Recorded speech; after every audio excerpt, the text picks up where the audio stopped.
시청자 여러분 안녕하십니까? 8월 7일 금요일장 파이널샷 시작합니다. 오늘 우리 시장은 개장 직후에는 저가 매수세가 유입되면서 반등을 시도하던 분위기를 보였었는데요. 그런데 이란에 대한 지정학적 리스크, 중동 리스크가 다시금 불거지면서 시장은 빠르게 상승폭을 반납했고요. 현재 구간 양시장은 약세장이 나타나고 있습니다. 특히나 오늘 SK 하이닉스가 낙폭이 오후장 갈수록 조금 더 두드러진 모습이 나타나고 있는데 이러한 가운데서도 오늘 미국의 중국 견제 기대감 속에 또 강한 시세를 분출하고 있는 섹터가 있죠. 바로 2차 전지와 태양광입니다. 오늘 관련된 이야기를 마켓 A컷에서 보다 더 자세하게 다뤄보겠습니다. 지금 트럼프의 탈중국 공급망에 대한 정책들이 좀 나오면서 시장에서는 국내 기업들의 반사이익에 대한 기대감이 커지고 있습니다. 대표적으로 2차 전지 기업들이 오늘 시장 대비 굉장히 견조한 움직임이 나타나고 있는데요. 그렇다면 트럼프 행정부의 어떠한 정책이 또 우리 시장에 이익을 줄 수 있는지 그 이야기를 지금부터 알아보고자 합니다. 먼저 미국은요, 폴리실리콘에 15% 관세를 부과한다라는 소식이 전해졌습니다. 무역확장법 232조를 근거로 폴리실리콘과 웨이퍼에 대해서 15% 관세를 부과하는 것에 트럼프가 서명을 했다는 소식이 전해졌는데요. 여기에다가 최저 수입 가격이 이제는 도입이 된다고 합니다. 그러니까 제품을 구매할 때 일정 금액 이상을 매수를 해야 된다는 건데요. 폴리실리콘 같은 경우에는 킬로그램당 21달러, 인곳과 웨이퍼 같은 경우에는 킬로그램당 100달러를 웃돌아야지 이제는 수입을 할 수 있게 됩니다. 중국산 저가 공세를 막겠다는 의지를 확인해 볼 수 있겠는데요. 12월 4일부터 시행을 합니다. 그러니까 올해 말부터 진행이 되고요. 이렇게 중국산 저가 공세에 대한 지금 미국의 견제가 나오고 있는 만큼 우리 기업들에 대한 수혜 기대감이 커지고 있습니다. 우선 중국산 저가 반덤핑에 대한 수입을 차단하고요. 미국의 제조업과 국가 안보를 보호하겠다는 목적으로 해석이 되고 있는데요. 폴리실리콘과 웨이퍼는요, 반도체나 태양광의 핵심 소재이기도 하고 미국 중심의 공급망 재평에 대한 의지가 다시금 확대가 되고 있는 상황이기도 합니다. 특히나 미국이 이 관련된 기술력을 지금 많이 좀 구체적으로 보유하고 있지 않기 때문에 우리나라가 좀 수혜를 받을 가능성에 대한 이야기가 지속적으로 거론되고 있는 상황이기도 하고요. 비중국 공급망을 보유하고 있는 기업들의 경쟁력은 한층 더 강화될 수밖에 없는 상황이기도 합니다. 시장에서 주목하고 있는 이유는 폴리실리콘 그리고 웨이퍼와 관련된 이야기가 지금은 나오고 있습니다만 이러한 중국을 견제하는 미국의 상황이 이제는 배터리 소재나 ESS 그러니까 에너지를 저장하는 AI 시대에 꼭 필수적으로 필요한 저장 장치까지도 확대될 것이다라는 기대감이 커지면서 오늘 2차 전지 기업들도 시세를 내뿜고 있습니다. 그렇다면 ESS 시장은 왜 중요하고 점점 더 확대가 될까요? 우선 AI 데이터 센터가 확대가 되면 전력의 필요량도 급증하게 됩니다. 그렇기 때문에 에너지를 저장하는 장치가 어느 때보다 중요하게 되는 거고요. 재생에너지가 확대되는 것 또한 ESS 시장을 지금 더 키울 수 있는 요인 중에 하나입니다. 태양광이나 풍력 같은 경우에는 에너지가 지금 한 번에 일률적으로 좀 나오는 것보다는 날씨가 좋고 나쁨에 따라서 그리고 바람이 불고 안 불고에 따라서 에너지의 생산량의 차이가 나타날 수밖에 없습니다. 그런데 이 에너지가 많이 생산됐을 때 ESS 저장 장치에 이것을 저장해 뒀다가 데이터 센터에 필요할 때 공급을 하는 그러한 형태로 되기 때문에 재생에너지가 확대가 되면 될수록 ESS의 필요성은 더 중요해질 수밖에 없겠죠. 전력망을 안정적으로 공급하기 위해서 정부 개념에서도 투자를 확대할 수밖에 없는 상황이고요. 그렇기 때문에 ESS 시장은 앞으로 기하급수적으로 성장할 것이라는 기대감 나오고 있습니다. 미국 시장만 보더라도 상반기에 75.9기가와트시 정도고요. 1년 전과 비교했을 때 무려 83%가량의 성장률이 기대가 되고 28년 그러니까 AI 데이터 센터에 대한 투자를 폭풍적으로 하는 이 시간까지도 지속적으로 ESS 시장도 함께 성장할 것이라는 증권가의 전망들 나오고 있습니다. 비중국 LF 소재에 대한 수요가 지속적으로 확대가 될 것으로 기대가 되는데요. 그렇다면 ESS를 왜 LFP와 함께 연동돼서 우리가 봐야 될까요? LFP는 배터리 3원계 가운데 가격 경쟁력이 가장 좀 도드라지고 강점을 갖고 있는 배터리라고 보시면 될 것 같습니다.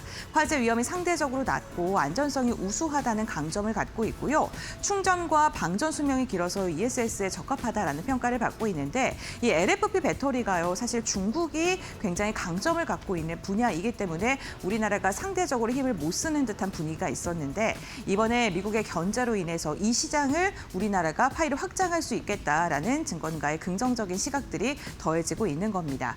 글로벌 ESS 시장이 LFP 중심으로 개편이 되고 있고요. 미국이 이렇게 중국을 견제하고 탈중국에 대한 공급망 재편에 대한 이야기가 나오면 나올수록 국내에서도 LFP와 관련된 기술력을 갖고 있는 기업들의 시장 파이는 커질 수 있을 것이라는 기대감 나오고 있는 만큼 그 종목들을 잘 선별하는 게 무엇보다 중요해 보입니다. 오늘 대표적으로 두 기업들 보려고 하는데요. 포스코 퓨처엠 같은 경우에는 ESS의 최대 수혜주다라는 증권가의 평가를 받고 있습니다. 지금 2차 전지 소재단에 있는 기업들의 실적이 굉장히 아쉬운 상황이었는데 오늘 19만 톤의 장기 공급 계약과 관련된 소식을 들려오기도 했죠.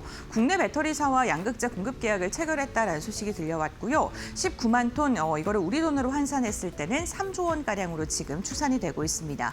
3분기에 본계약을 할 예정이라고 하고요. 이 포스코 퓨처엠 같은 경우에는 지금 LFP 시장에 좀 선제적으로 대응을 하고 있는 대표적인 기업 가운데 하나입니다. 하이니켈 생산 라인, 그러니까 고가의 배터리 생산 라인을 지금 LFP 라인으로 전환하고 있고요. 포항에 있는 공장도 지금 건설을 하고 있고 추가적으로 대형 고객사와 수주와 관련된 이야기를 나누고 있고요. 미국에서도 지금 기대감이 더 커지고 있는 상황입니다. 매출액과 영업이익률 추이를 보더라도 좀 흔들렸던 영업이익률 자체가 다시금 좀 회복하고 있는 모습이 나타나고 있고요.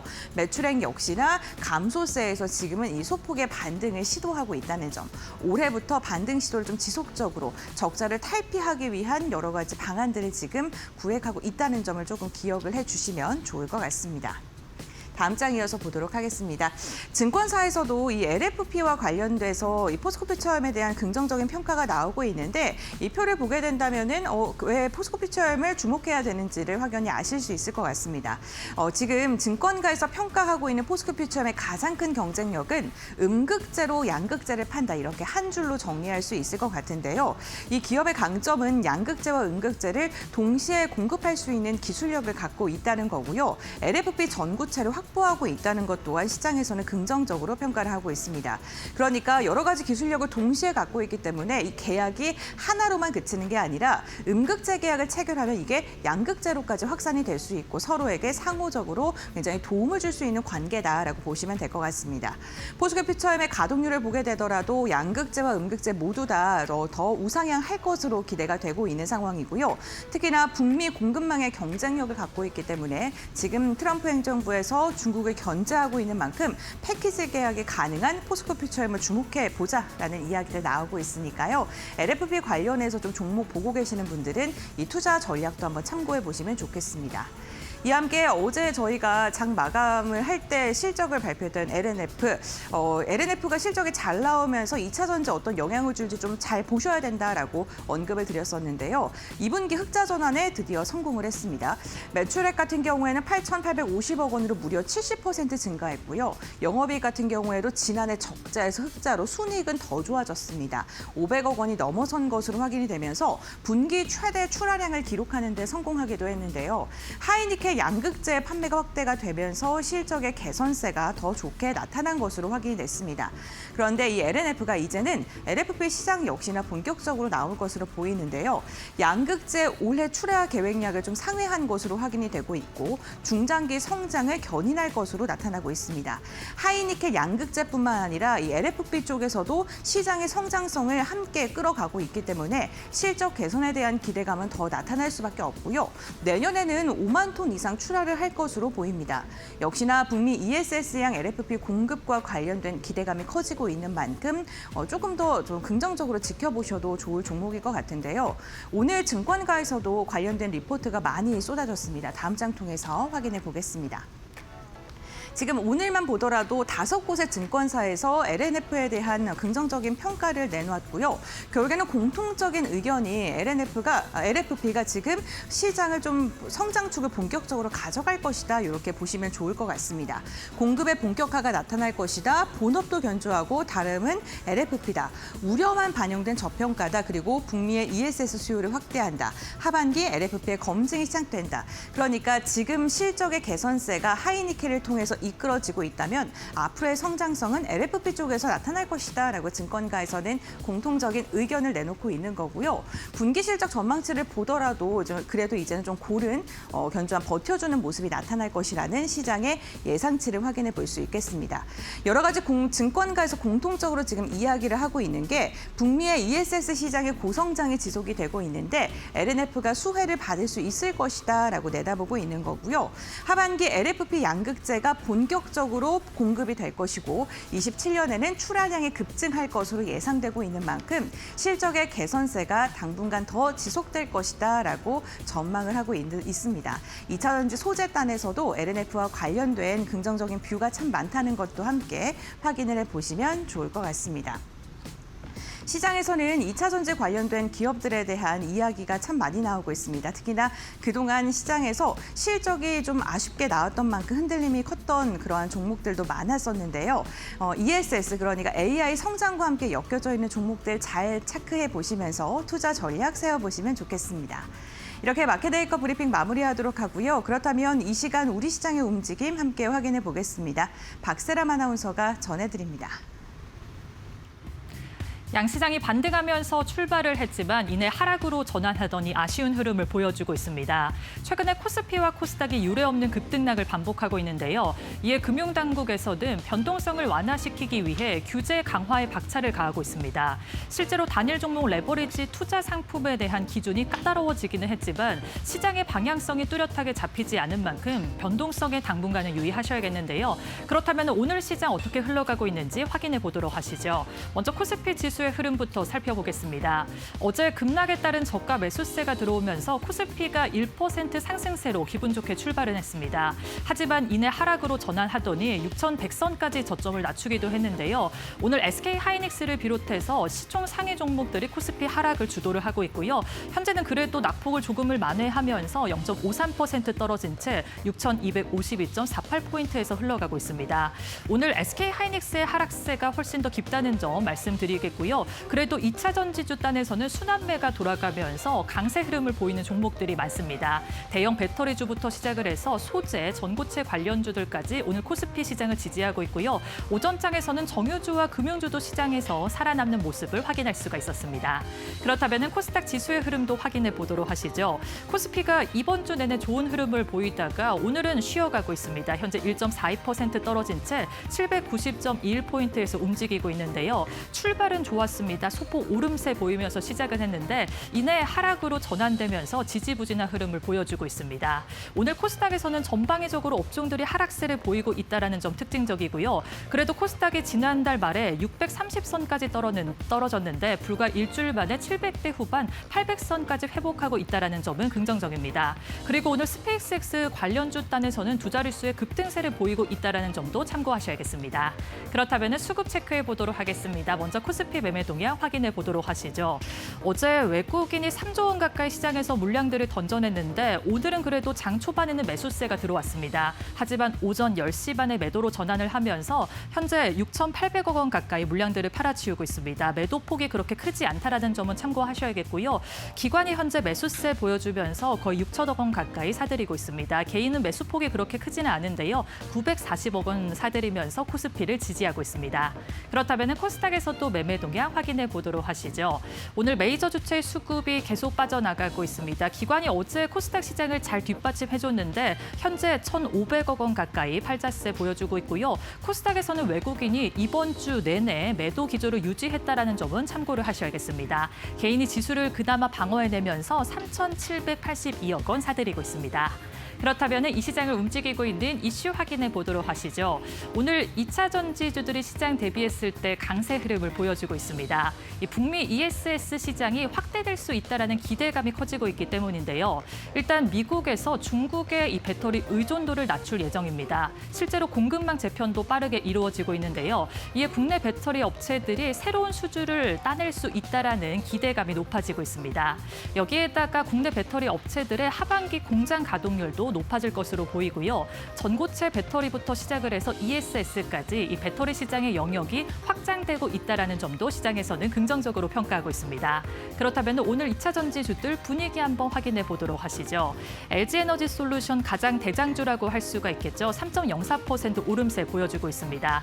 삼성 SDI는 2027년 하반기까지 전고체 배터리를 양산하겠다라는 목표를 밝히기도 했는데요. 5.85% 상승세 보여주고 있고요. SK이노베이션은 올해 2분기 이 배터리 산업 매출이 전년 동기 대비했을 때 40%나 상승을 했고요. 영업이익은 흑자 전환에 성공을 했습니다. 7.5% 상승세 보여주고 있습니다.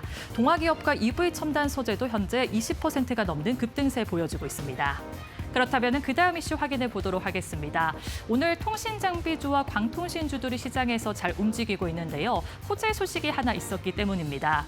미국에서 이 중국의 제품을 어느 정도 규제하는 움직임이 일어나고 있습니다. 데이터 센터에 사용되는 부품의 수입을 제한하는 법안을 준비하고 있다. 이런 보도가 나왔는데요. 실제로 광통신 부품 시장에서 중국 기업들이 차지하는 비중이 높습니다.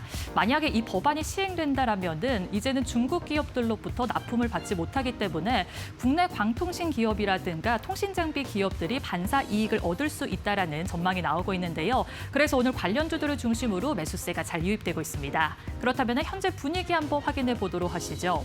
머큐리가 2.66% 상승세 보여주고 있습니다. 유선과 무선 통신 장비를 만들고 있는 기업이고요. 빛과전자도 4.12% 오름세 보여주고 있습니다. 오이솔루션은 통신 장비에 들어가는 핵심 부품을 만들고 있는데요. 16.07% 상승세 보여주고 있고요. 한국첨단소재는 개별적으로 호재 소식이 하나 더 있었습니다. 이 자회사 퀸텀 AI 솔루션이 양자전환 검사 플랫폼을 만들었는데 이게 국제 벤처에 등재가 되면서 오늘 강하게 매수세가 유입이 되고 있습니다. 상한가 터치하고 있습니다. 지금까지 시장 흐름 살펴봤고요. 이어서 종목 파인더 함께 해보시죠. 네, 금요일에 파이널샷 함께하고 계십니다. 신민영입니다. 이어서 종목 파인더 통해서 보다 자세한 종목별 이슈들 점검해 볼 거고요. 오늘의 투자 전략 함께 정비해 보도록 하겠습니다. 오늘도 다양한 이슈들 시장에서 주목받고 있는데 첫 번째로 2차 전지 관련 이슈 짚어보도록 하겠습니다. 국내 주요 2차 전지 기업들의 2분기 실적 발표가 마무리 국면에 접어든 가운데 이제 시장의 관심은요. 하반기 업황 회복 여부에 좀 쏠리고 있습니다. LNF의 경우에는 지난 2분기 사실 실적 자체를 봤을 때는 시장의 기대치를 하회했습니다. 그래도 영업이익이 흑자 전환에 성공하면서 오늘 매수세가 좀 몰리고 있는데요. 2분기 매출의 경우에는 전년 동기 대비 70% 성장하면서 8,850억 원 기록했고요. 영업이익이 208억 원으로 전년 동기 대비 흑자 전환에 성공했습니다. 특히 실적 발표 컨퍼런스 콜에서요. 연간 NCM의 출하량의 가이던스를 상향 조정하면서 하반기 실적에 대한 자신감을 내비쳤습니다. 고객사 판매 호조와 4680 원통형 배터리용의 양극재 출하 확대를 반영하면서 가이던스를 상향 조정했다라고 설명을 했고요. 뿐만 아니라 3분기 말부터는 LFP 양극재의 양산도 시작한다고 강조를 했습니다. 2027년까지 5만 톤 이상의 출하와 90% 이상의 가동률을 달성할 것이라고 전망을 했고요. 향후에는 이 LFP의 매출 비중이 20% 이상까지 확대될 것이라고 계획을 내놓으면서 구조적인 실적 턴어라운드에 본격화되는 것이 아닐까라는 기대감을 좀 받아가고 있는 상황입니다. 이러한 가운데 증권가에서도 LNF에 대한 목표 주가 상향 리포트들을 좀 내놨고요. IBK 투자증권에서는 시작되는 LFP 공급에 주목을 하면서 목표 주가를 13만 원으로 10,000원 끌어올렸습니다. LFP의 연도별 이제 매출 비중 추이를 보시면 올해까지는 3원계 배터리의 비중이 좀 높으면서도 그래도 LFP의 비중이 좀 잡히기 시작한다라는 점, 2027년에 14%, 28년에 13%까지 매출 비중이 늘어나고 양극재 출하량이 비중이 점진적으로 또 증가할 것이다라는 점을 강조하면서 오늘 시장에서 또 주목받고 있습니다. 2차 전지 관련 기업들 함께 흐름 비교해 보시죠. 오늘 장중에 LNF가 계속해서 가장 좋은 시세를 보여주고 있습니다. 현재 구간에서 좀 윗꼬리를 달긴 했지만 11% 급등세 나타내고 있고요. 88,600원 선 지나가고 있습니다. SK이노베이션과 삼성 SDI, LG에너지솔루션까지 2차 전지 3사도 오늘 견조한 흐름 보이고 있고요. SK이노베이션이 7%대 강세로 눈에 띄고 있습니다. 이 밖에 포스코 퓨처엠의 경우에는 LFP 배터리의 공급 계약 소식을 처음으로 전하면서 오늘 5%대 강세 시현하고 있고요. 15만 5천 원 선 위에서 거래되고 있습니다. 네, 첫 번째 이슈 점검해봤고요. 이어서 편의점주 BGF 리테일 관련 소식입니다. 폭염 속에 웃은 호실적이라는 제목을 달아봤는데요. 2분기 연결 기준 실적이 매출이 2조 4,268억 원으로 전년 동기 대비 6% 성장했고요. 영업이익이 849억 원 기록했습니다. 전년 동기 대비 22% 이상 성장하면서 시장의 컨센서스였던 760억 원을 상회하는 좋은 실적 보여줬습니다.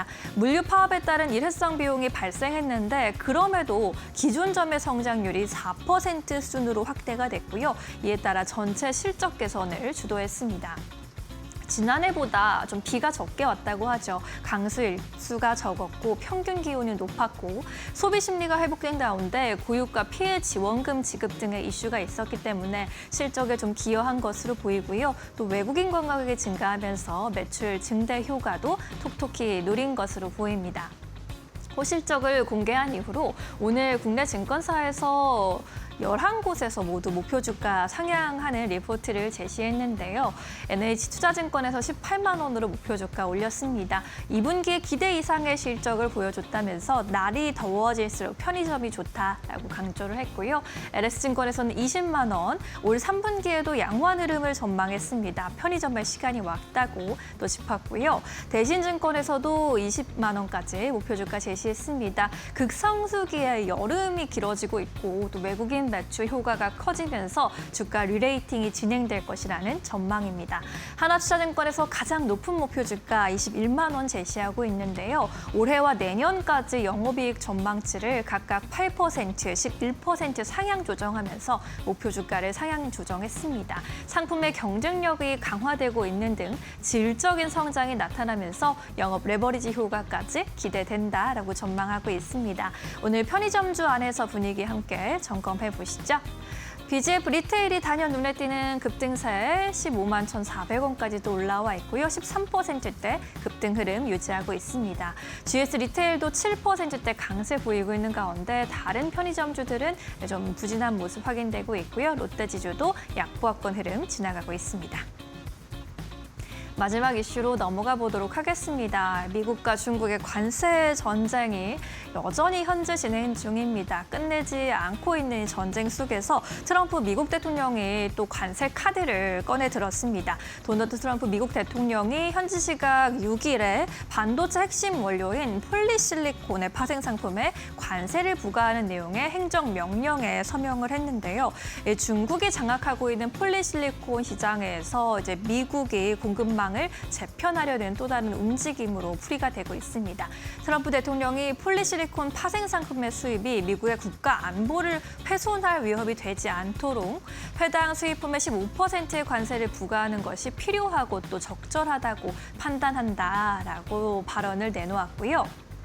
관세율 15% 부과에 120일 뒤 발효가 됩니다. 시행 시점이 12월 4일로 좀 잡혀 있고요. 최저 수입 가격을 또 알렸습니다. 폴리실리콘 킬로그램당 21달러, 인고가 웨이퍼 킬로그램당 100달러 수준으로 제시를 하면서 이러한 수입 가격에 미치지 못하면 아예 수입을 못하게 만들었고요. 시행 근거로는 무역확장법 232조를 꼽았습니다. 블룸버그에서는 이 트럼프 행정부가 최소 15%의 관세와 함께 폴리실리콘뿐만 아니라 웨이퍼와 태양정지, 태양광 모듈에도 최저 수입 가격을 적용하는 방안을 검토하고 있다라는 보도를 내놓기도 했고요. 이러한 소식이 전해진 가운데 그래도 미국에 투자를 확대한 기업들에게는 수혜가 좀 인정되지 않을까라는 업계 예상도 나오고 있습니다. 국내 기업 아래서 미국에서의 생산 시설을 넓혀놓은 기업들 같은 경우에는 반사수혜를 좀 볼 수 있을지 그 여부에 시장이 좀 예의주시하고 있고요. 오늘 관련주 분위기 함께 살펴보시죠. 네, 관련주는 또 시장 대비 또 견조한 흐름 보여주고 있습니다. SDN과 S에너지가 오늘 장 초반에는 상한가까지 들어가기도 했는데 윗골이 크게 달면서 현재 구간에서는 4%대, 10%대 각각 오름세만을 유지하고 있고요. 해인의 경우에는 상한가 진입해 있는 모습입니다. 한화솔루션, OCI홀딩스의 경우에는 미국 내 생산시설에 따른 좀 수혜가 있을지 여부에 시장이 주목하고 있고요. 한화솔루션이 9%대 급등세 33,200원 선 거래되고 있습니다. 네, 이슈가 있는 종목들 먼저 점검해봤고요. 오늘 시장에서도 놓치지 말아야 할 기업들 함께 살펴보도록 하겠습니다. 오늘은 이데일리 박근호 전문위원 함께 할게요. 어서 오십시오. 안녕하십니까. 네, 안녕하세요. 오늘도 골라주신 특징주들 먼저 종목 파인더에서 찾아보겠습니다. 오늘 2차 전지 관련주들 많이 눈에 띄고 있고요. BGF 리테일과 같은 편의점주 그리고 또 카카오 같은 종목들까지 올라와 있습니다. 첫 번째 특징주 바로 열어볼게요. 네, BGF 리테일 살펴보겠습니다. 시장 기대치를 웃도는 분기 실적을 발표했는데 기록적인 폭염의 나날들이 이어지면서 날이 더워질수록 편의점 사업이 또 잘 되는 것으로 보이고 있습니다. 앞으로의 주가 흐름 좀 어떻게 예측해 볼 수 있을까요? 네. 앞서서 이제 앵커께서도 오늘 이제 BGF 리테일 상승과 관련돼서 팩트를 브리핑을 해주셨는데 BGF 리테일 입장에서 지금 현재 14% 전후되는 상승률은 다른 종목으로 치면 사실 상한가나 마찬가지입니다. 실질적으로는. BGF 리테일이 이제 2017년도 12월 달에 상장을 했는데 그때 상한가 가고 그 다음날 좀 많이 올랐죠. 그거 외에는 지금 BGF 리테일 상장 역사상 최고로 많이 오른 날이 아마 오늘일 것 같아요. 상장했을 때 당시 빼고는. 자, 우리는 보통 주식을 볼 때 이 기업은 무엇으로 성장을 하고 있는지 혹은 성장을 할 수 있는지를 분석을 하게 되고 그걸로 판단을 해서 이제 주식을 하게 되는데 사실 우리나라에서 이제 GS25, 이제 BGF 리테일, CU 같은 경우는 지금 점포 수가 엄밀히 얘기하면 조금 줄어들고 있는 상황이에요. 너무 이게 포화가 된 상태에서 늘릴 수 있을 만큼 여러분들 이제 뭐 완전 주택가만 아니고 번화가 쪽으로 나가시면 건물 하나당 편의점이 하나씩 있을 정도로 편의점 너무 많죠. 이런 부분들에 있어서 이제 점포 수가 늘리는 이제 성장은 이제 더 이상 불가능한 상황이고 그 안에서 이제 편의점들이 여러 가지 방법을 모색하고 있는 상황이긴 한데 일단 뭐 날씨가 우호적이었다. 뭐 편의점 입장에서 우호적이었죠. 이제 비도 좀 덜 오고 이제 무더위로 인해서 일단 증권가에서 목표가를 16만 5천 원이 그동안의 최고치였었는데 18만 5천 원 올렸죠. 지금 현재 15만 원이고 제가 봤을 때는 일단 차트 보면서 말씀을 드리긴 해야 되긴 하겠습니다만 오늘 거래가 그렇게 많이 안 터지는 건 상당히 좀 긍정적으로 볼 수 있는 상황인 것 같아요. 일단 정리를 하면 이 2분기 실적 시장 기대치, 우리나라 시장에서 이 기대치라는 게 사실 그 실적 발표할 때 항상 문제시되고 있는데 오늘 파마 리서치 같은 경우도 뭐 실적 잘 났죠. 근데 뭐 급락했다가 많이 끌어올리고 있는데 화장품에서도 마찬가지고 이 기대치라는 게 항상 어떤 좋은 실적의 발목을 잡는 게 기대치인데 이 부분들은 좀 나중에 한번 좀 따로 말씀드려보도록 하고 차트 잠깐 보면서 말씀드려보도록 할게요. 네. 자, 일단 앞서서 말씀드렸을 때 BGF 리테일의 주가 차트인데요. 거래량이 사실 7월 말에 별일 없을 때보다 정도 수준의 거래량이 나오고 있는 게 저는 상당히 긍정적이라고 생각을 하고 있거든요. 만약에 오늘 엄청난 거래량을 폭발시키면서 이 정도 가격을 유지했다라고 하면 이걸 다른 식으로 얘기를 하면 오늘 BGF 리테일에 참여를 한 신규 주주들이 많다라는 뜻이거든요. 이건 무슨 말이냐면 내일 다음 주가 되겠죠. 다음 주 월요일 날 시초가에 매물이 나올 가능성이 많다라는 뜻이 될 것 같아요. 나름대로 오늘 갖고 계신 분들이라고 하면은 사실 한 어느 정도 절반이나 3분의 1 정도는 익절을 하고 월요일을 좀 기다리시는 게 맞는 전략일 것 같고요. 정리를 하면 높은 상승률과 엄청난 어떤 뭐 시장의 기대감을 받았는데 거래량이 생각보다 좀 덜 터졌다. 이거는 네. 일단 파는 사람도 그렇게 많지는 않았다. 이렇게 표현을 하면 될 것 같아요. 일단은 뭐 홀딩 전략으로 가시는 게 맞을 것 같습니다.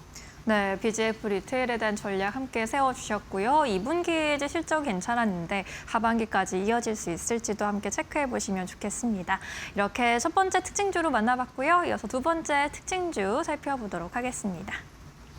네, CJ E&M 골라주셨네요. 어제 2분기 실적 공시 내놨는데 역시나 영업이익은 시장 전망치를 웃돌았습니다. 이번에 어닝 서프라이즈는 티빙의 가파른 성장세가 주도했다라는 이야기 나오고 있는데 이번 실적에서 어떤 포인트들 좀 주목해 보는 게 좋을까요? 네. CJ E&M 주주분들이 사실 이러한 어떤 뭐 실적과 관련돼서 반짝 상승하는 거를 반기지는 않으실 것 같아요. 이게 워낙에 뭐 거의 한 20년 동안 떨어지고 있다라고 해도 과언이 아닐 정도로 한 10몇 년 동안 떨어지고 있죠. 그리고 바닥이 어딘가 저도 궁금할 정도로 너무 심하게 좀 떨어지고 있는 상황인데 앞서서 제일 중요한 포인트를 이제 짚어주신 것 같아요. 실적이 안 좋았습니다. 실제적으로 실적이 안 좋았는데 티빙만 좋았어요. 근데 주가가 오른다.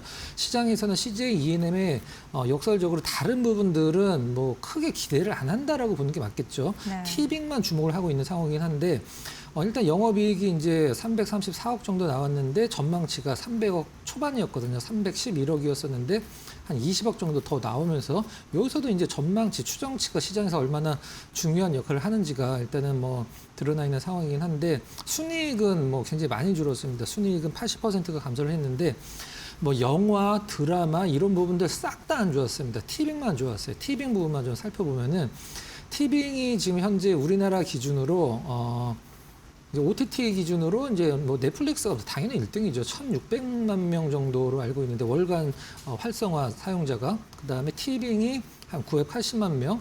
원래는 쿠팡 플레이가 2등이었었는데 그 이제 해킹 사건으로 쿠팡 플레이 이제 탈퇴가 많이 나오면서 쿠팡 플레이 3위로 밀렸고 티빙 2위로 올라갔죠. 980만 명.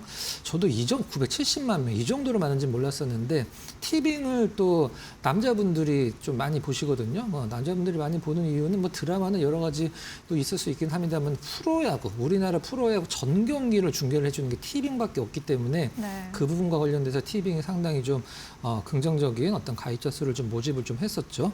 하반기에도 플랫폼 고객, 이제 티빙, 그리고 티빙 외국에서도 지금 굉장히 좀 전략을 많이 피고 있거든요. 그러니까 넷플릭스를 우리가 보는 것처럼 티빙을 외국에서 보는 거죠.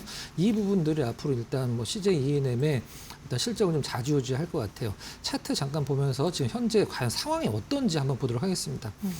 제가 아까 뭐 한 20년이라 좀 과하게 좀 말씀을 드렸었는데 실질적으로는 2014년도서부터 한 12년 정도 하락을 하고 있는 상황인데 그동안에 뭐 주가가 그냥 떨어지는 게 아니라 중간중간에 이제 반등을 주면서 주주 입장에서는 이게 더 힘든 거죠. 이걸 보통 희망 고문이라고 얘기를 하거든요.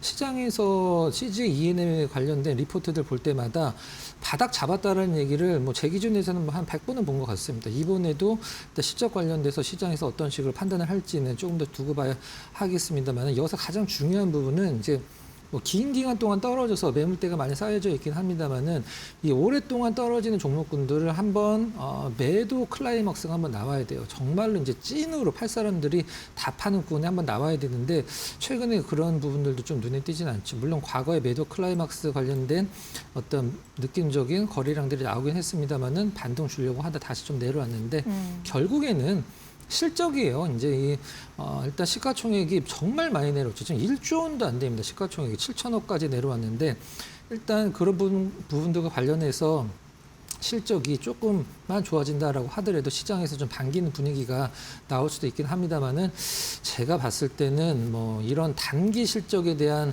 어떤 기대치보다 조금 잘 나왔다라고 해서 CJ E&M을 매수 관점으로 보는 것은 뭐 이 종목 하나만 있다라고 하면 살지 말지 고민을 할 것 같아요. 근데 지금 시장에서 뭐 CJ E&M보다 실적 너무 좋고 그다음에 저평가인 종목군도 상당히 많거든요. 그래서 CJ E&M이 나쁘다라는 게 아니라 일단은 조금 이제 다른 쪽을 이제 눈으로 돌리고 CJ E&M 확실하게 실적 턴어라운드를 하는지를 조금 중장기적으로 좀 지켜봐야 될 필요성이 있겠다. 이렇게 정리를 해보도록 하겠습니다. 네, 아직 매도 클라이막스가 나왔다라고 보기엔 거래량도 좀 아쉽게 보이고요. 또 실적 턴어라운드라는 확실한 포인트가 좀 있어야 할 것 같다라고 조언을 해주셨습니다. 잘 참고해 보시기 바라겠습니다. 자, 이어서 오늘의 포착 종목, 금요일인데 또 어떤 종목 좀 공부해 볼지 오늘의 종목 열어보겠습니다.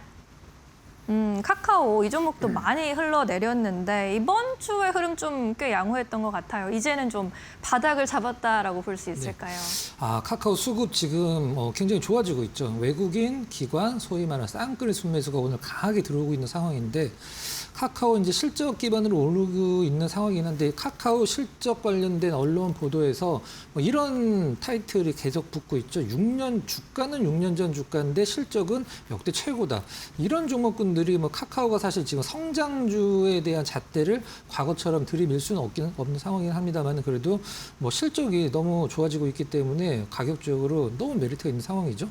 자, 일단 수치 한번 살펴보면 매출은 2조 1,000억이 좀 안 나왔고 영업이익은 2,770억 정도 나왔다라고 하는데 2분기에서 역대 최고 실적 아마 분기 기준으로 봤을 때 최고인 것 같은데 광고, 커머스, 모빌리티, 페이 다 좋았다라고 해요. 광고, 카카오에서 광고는 이제 여러분들이 카카오 보실 때 광고 뜨잖아요.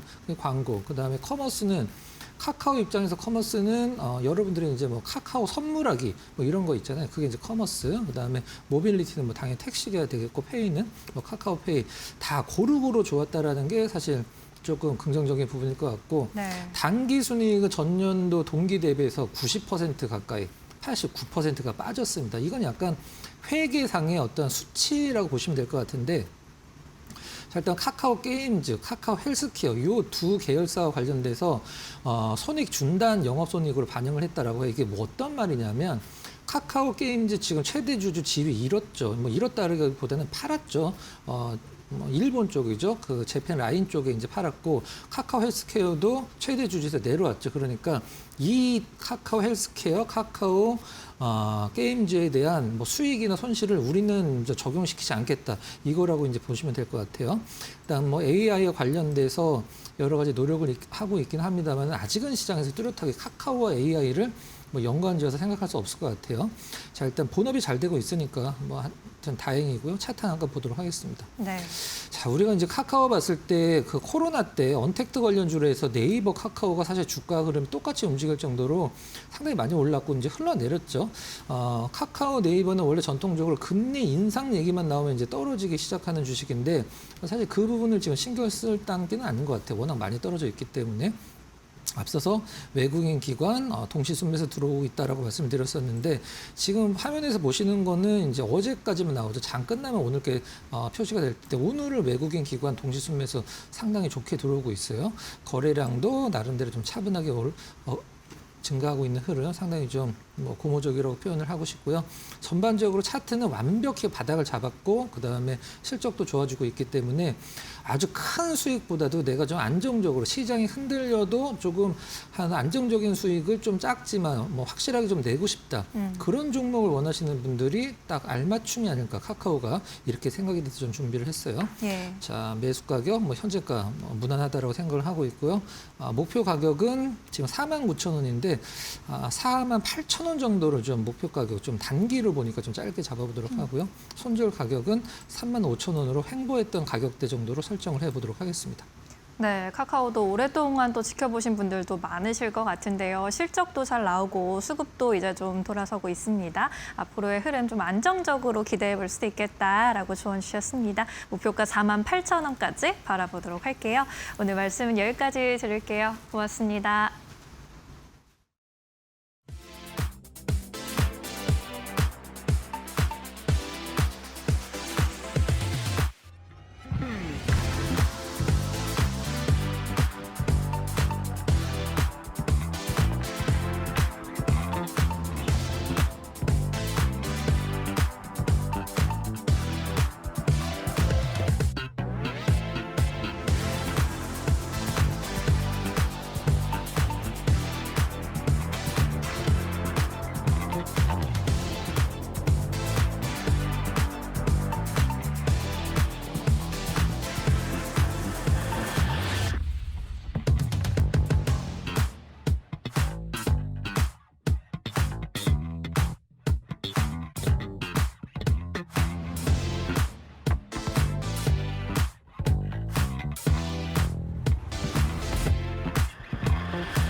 반도체에 몰렸던 자금이 코스닥으로 옮겨갈 조짐을 보이고 있다. 반대 매매 부담이 줄고 기관 저가 매수가 들어오면서 코스닥이 단기 반등에 나섰다. 한국거래소에 따르면 코스닥 지수는 지난달 말부터 4거래일 동안 24% 넘게 올랐다. 사상 처음 3거래일 연속 매수 사이드카도 발동됐다. 반등의 핵심은 실적보다 수급이다. 코스닥 신용융자 잔고는 4월 말 11조 500억 원에서 이달 3일 5조 8,300억 원으로 47.2% 줄었다. 반대 매매 압력이 낮아지자 기관도 움직였다. 기관은 최근 4거래일 동안 코스닥에서 1조 90억 원을 순매수했다. 여기에 단일 종목 레버리지 ETF 규제 이후 반도체 쏠림이 완화되며 제약 바이오와 로봇 등 성장주로 일부 자금이 이동하는 모습이다. 다만 추세 전환은 아직 이르다. 장기 자금 유입과 중소형주 실적 개선이 확인돼야 코스닥 반등이 일회성 회복을 넘어설 수 있다는 분석이다.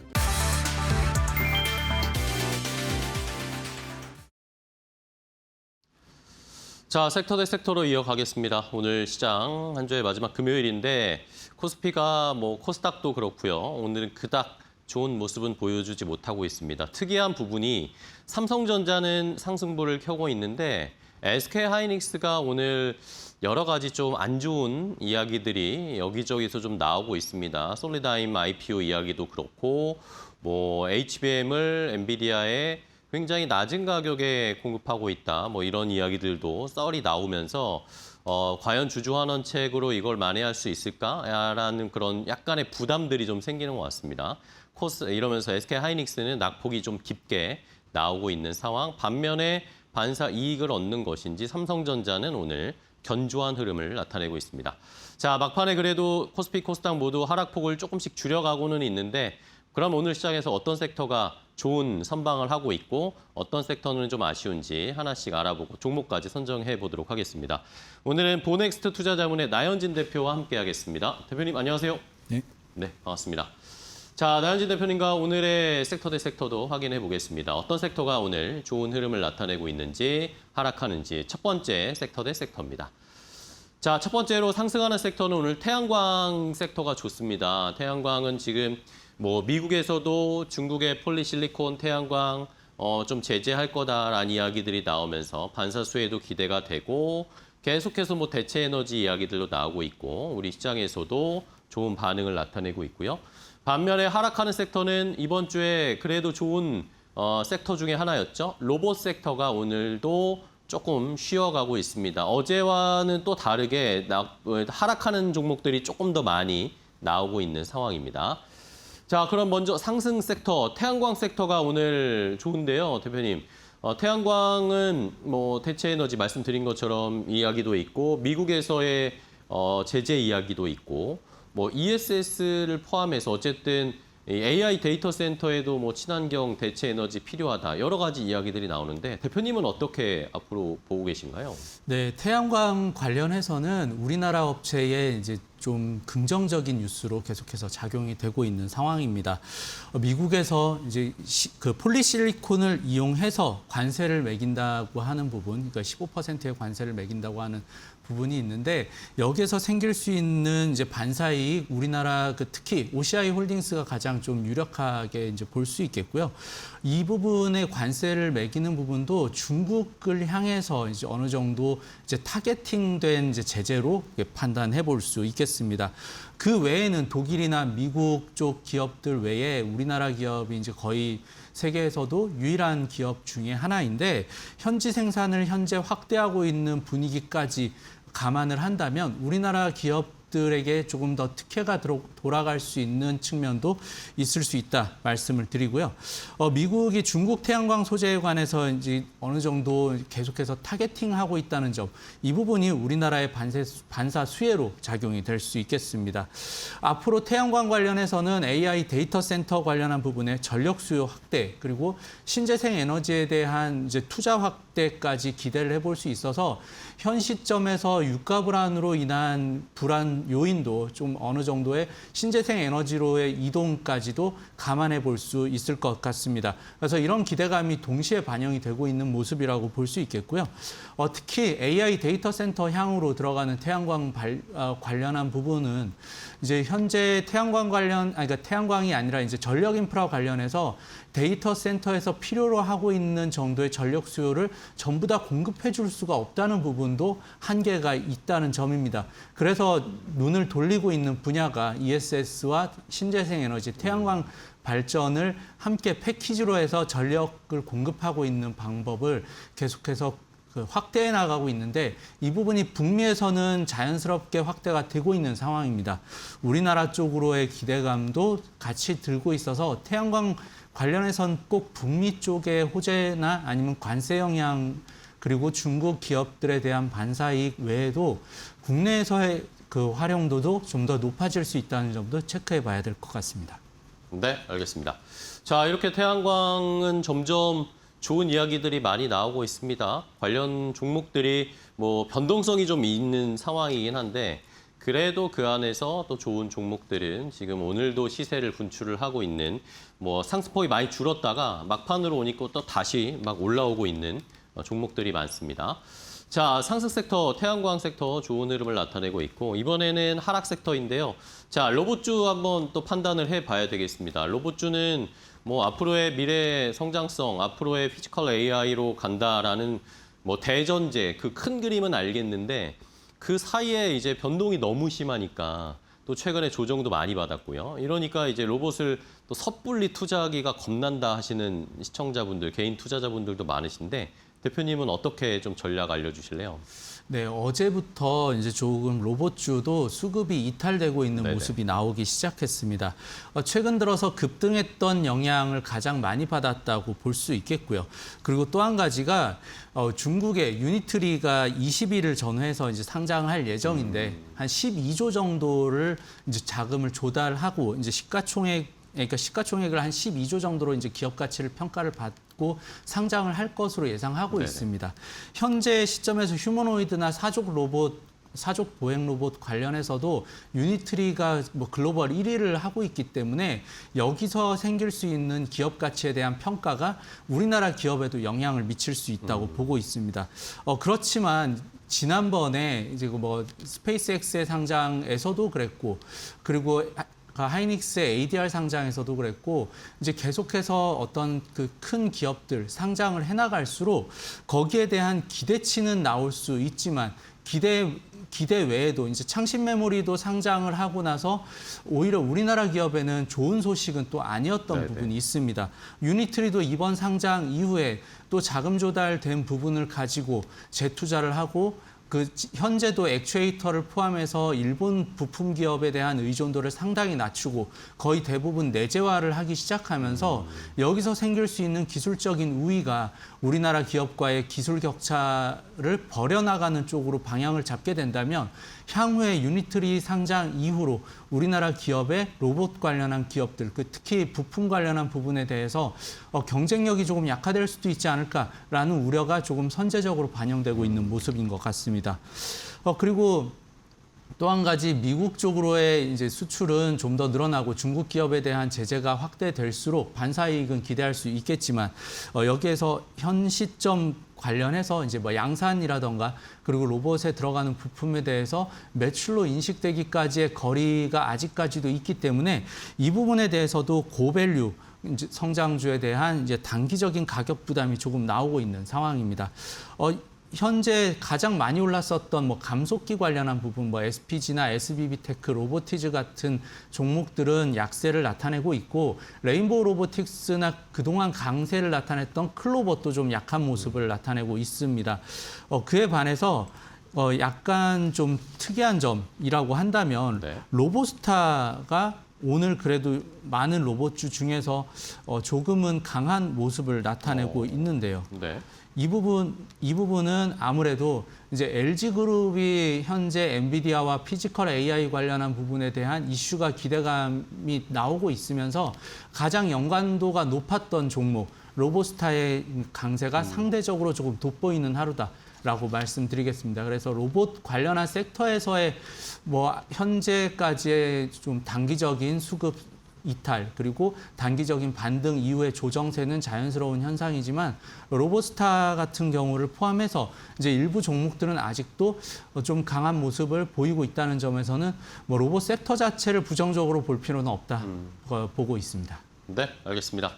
자, 말씀해 주신 것처럼 이제 중국에서 유니트리가 곧 있으면 상장이 되는데 우리가 창신 메모리에 안 좋은 기억이 있잖아요. 창신 메모리 상장하고 나니까 반도체가 우리가 물론 뭐 그것 때문만은 아니었지만 좋지 않은 흐름으로 바뀐 걸 또 생각을 해보면 대비는 필요할 것 같고요.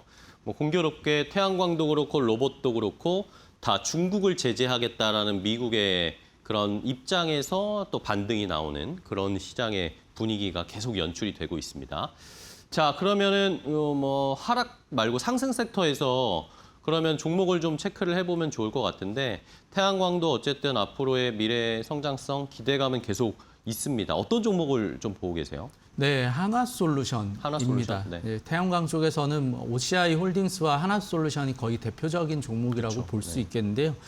그중에서 하나솔루션 같은 경우 오늘 좀 더 강한 흐름을 나타내고 있습니다. 미국의 중국산 태양광 소재에 대한 규제 그리고 그 부분을 이제 강화를 한다면 반사 수익을 볼 수 있는 부분은 아무래도 미국 쪽에서 직접 태양광 관련한 사업을 하고 있는 하나솔루션이 이제 그 첫 번째 수혜가 될 것으로 보이고요.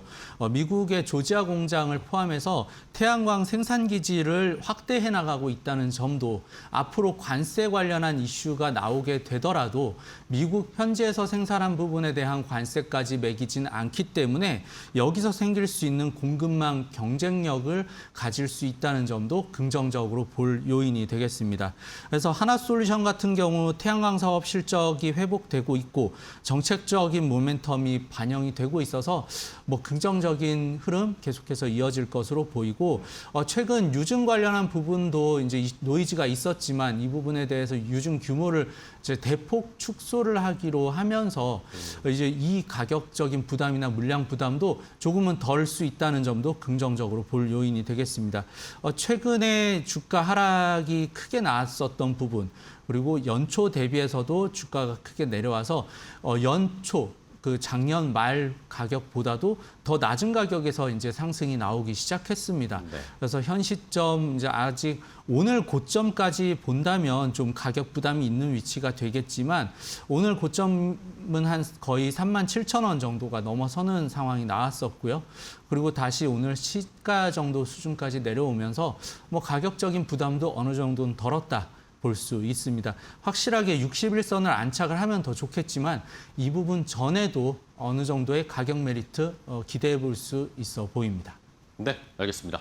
자, 하나솔루션 오늘 뭐 사실 장중에는 20% 가까이 상승을 하다가 윗골이 닿으면서 쭉 내려왔지만 좋은 자리를 좀 잡고 있는 것으로 포착이 되고 있어요. 시간을 보시면서 오늘 마지막까지 어느 정도로 마무리할지 잘 지켜보도록 하겠습니다. 자, 첫 번째 섹터 대 섹터를 확인해 봤고요. 다음 두 번째 섹터 대 섹터도 바로 공개하겠습니다. 자, 아까도 뭐 살짝 언급해 주셨지만 2차 전지 ESS 관련해서도 오늘 좋은 흐름이 나타나고 있습니다. 뭐 삼성 SDI가 대표적인 또 LNF가 대표적인 상승이 많이 나오는 종목으로 집계가 되고 있고 반면에 하락하는 섹터는 전선 케이블, 전선주들이 또 최근에 올랐다가 또 함께 다시 시장의 분위기와 함께 흘러내리고 있습니다.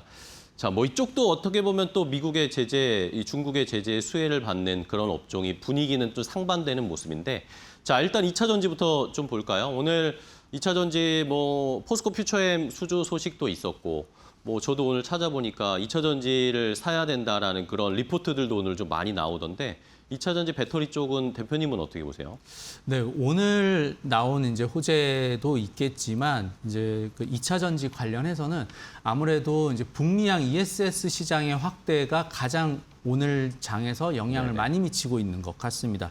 그래서 대표적으로 삼성 SDI라던가 LG 에너지 솔루션, LNF처럼 LFP 배터리 관련해서 그리고 LFP가 ESS의 거의 대부분을 비중을 차지하고 있어서 이제 오히려 전기차 쪽 관련한 부분에 의존이 높은 종목보다도 약간의 차별화를 보이고 있다 볼 수 있겠습니다. 그래서 전기차의 수요 자체는 둔화를 하고 있지만 여전히 전기차에 대한 배터리 증가율은 조금씩이나마 계속해서 늘어나고 있는 부분은 긍정적일 수 있습니다.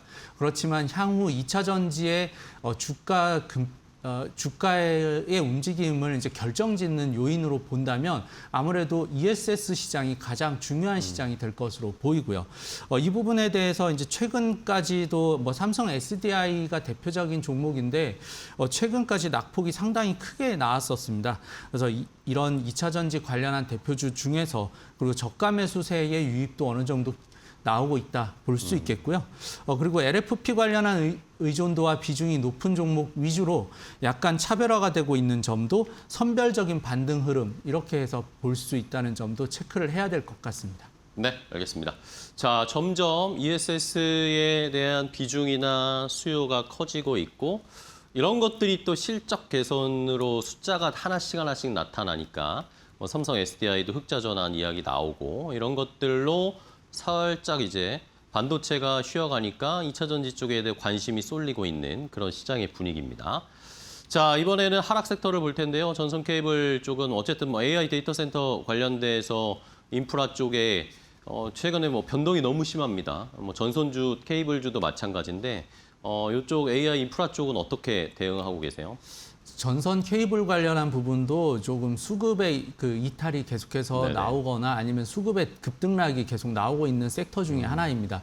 아무래도 좀 많이 그동안 올라왔었던 부분이 있었기 때문에 그런 부분에 이제 단기적으로 영향이 많이 미치고 있다고 볼 수 있는데 현 시점에서 전선 그리고 케이블 관련한 부분은 AI 전력망에 대한 수혜가 좀 기대되고 있는 부분도 있지만 이 부분이 조금 빠르게 선반영됐던 부분에 대해서 조정세가 나오는 것도 피할 수 없는 과정인 것 같습니다.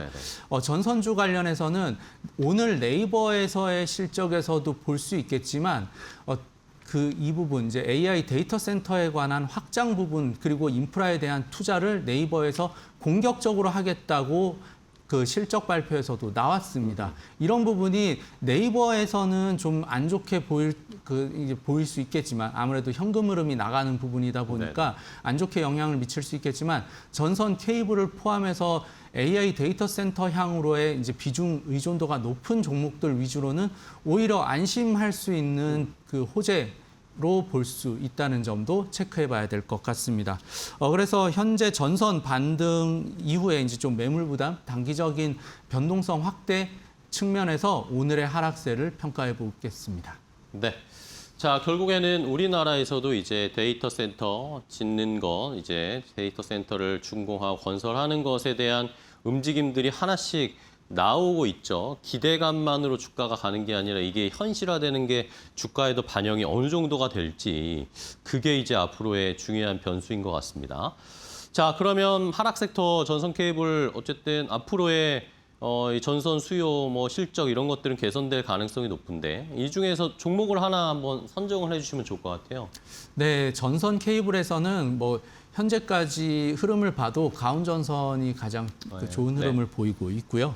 가온전선 같은 경우는 AI 데이터 센터 향으로 들어가는 버스덕트라는 이제 금속 전력 배전 시스템이 있습니다. 이 부분에 대한 이제 미국 북미양의 설치 제조를 맡고 있어서 여기서 생길 수 있는 마진 구조가 상당히 좋은 높은 구조로 계속해서 가온전선에 영향을 미치고 있는 점입니다. 그동안은 국내의 중저압 이제 케이블 관련해서 생산을 맡다 보니까 이제 고마진 구조로 변경되기가 좀 어려웠던 부분이 있었는데 이런 한계점을 북미향으로 버스덕트에 대한 이제 설치 제조 쪽으로 영역을 넓혀가면서 오히려 가온전선 입장에서는 AI 데이터 센터 향으로의 이제 성장 가능성이 좀 더 확고하게 열려 있다라고 볼 수 있겠습니다. 아무래도 가온전선 또한 마찬가지로 뭐 단기 상승에 대한 부담감이 좀 커져 있는 상황이기 때문에 수급적인 변동성이 조금 최근 들어서 많이 움직이고 있는 상황 좀 조심을 해야 될 것 같고요. 전력 케이블 관련해서 이제 장기 성장성은 유효한 상황이기 때문에 뭐 수급 부담에 대한 그 부담세를 좀 떨쳐낸다면 다시 한번 이제 장기 성장성이 좀 우세할 수 있는 여건 갖춰져 있다 볼 수 있겠고요. 그리고 가격적인 측면에서도 현 시점 이제 장기 평선까지 다 내려와 있는 가격대이기 때문에 여기에서의 차트적인 저가 반등세도 좀 기대해 볼 수 있다는 점도 기대가 되고 있는 요인이 되겠습니다. 네, 알겠습니다. 자, 이렇게 전선 케이블 쪽 AI 데이터 센터 인프라 쪽에서는 가홈전선을 선정을 해주셨습니다. 자세하게 분석을 해드렸으니까 앞으로 이게 진짜 실적으로 숫자로 나오는지 이런 것들을 확인을 하시면서 투자를 이어가는 전략을 참고해 주시면 좋겠습니다. 자, 이렇게 섹터 대 섹터 오늘 함께 체크를 해봤습니다. 오늘 나연진 대표님과 함께 했는데요. 대표님 오늘도 좋은 분석 또 종목까지 소개해 주셔서 감사하고요. 다음 주에 또 뵙도록 하겠습니다. 오늘 고생 많으셨습니다. 네, 감사합니다.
드론이 시속 280km로 날아가 적의 위협 드론을 요격합니다.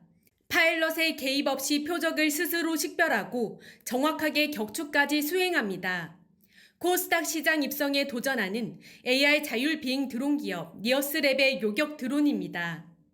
대표 제품은 대드론 요격 시스템 카이든과 군집 자폭 드론 자이든.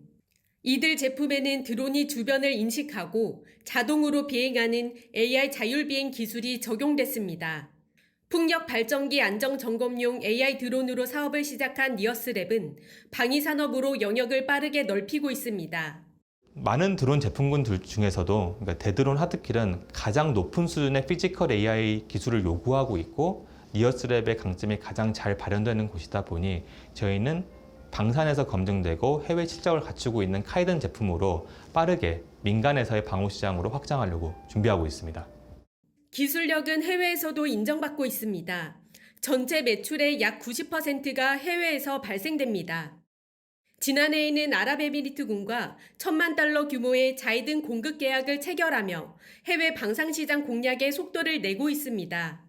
다만 수익성 확보는 과제로 남아 있습니다. 지난해 영업손실은 166억 원으로 전년보다 적자폭이 확대됐습니다. 회사는 올해 매출 270억 원을 달성하고 방산과 산업용 AI 드론 사업을 통해 2028년 흑자 전환을 이루겠다는 목표입니다. 저희는 풍력에서의 안정적인 매출 기반을 가지고 있고 그 위에서 그 방산에서의 이제 실적들이 본격화되고 있는 상황입니다. 이 방산 실적, 방산의 수주와 매출이 빠르게 성장을 하면서 저희의 향후의 매출 실적들을 빠르게 가져갈 예정입니다.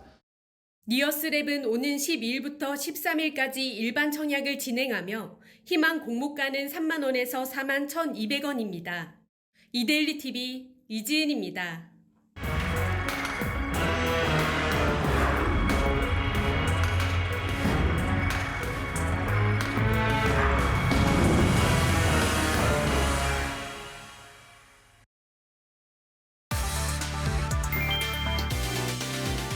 엔화 강세가 다시 글로벌 증시의 변수로 떠올랐다. 달러엔 환율이 163엔대에서 157엔대로 급락하면서 엔캐리 트레이드 청산 우려가 커지고 있다. 엔캐리 트레이드는 낮은 금리의 엔화를 빌려 미국 기술주 같은 고수익 자산에 투자하는 전략이다. 엔화 가치가 오르면 빌린 엔화를 갚는 부담이 커지고 투자자들은 보유 자산을 팔아 포지션을 줄이게 된다. 문제는 이 자금이 AI 기술주에 많이 들어가 있었다는 점이다. 신한투자증권은 2024년 이후 달러엔 환율과 기술주 레버리지 매수세가 같은 흐름을 보였다고 분석했다. 엔화 강세가 이어지면 엔비디아 등 AI 관련주에도 추가 매도 압력이 생길 수 있다. 다만 이번 이번 우려가 투매의 시작이라고 보기는 어렵다는 평가도 나온다. 이미 기술주와 레버리지 포지션이 상당 부분 줄어든 만큼 엔캐리 청산은 수급 불안의 마지막 고비일 수 있다는 분석이다.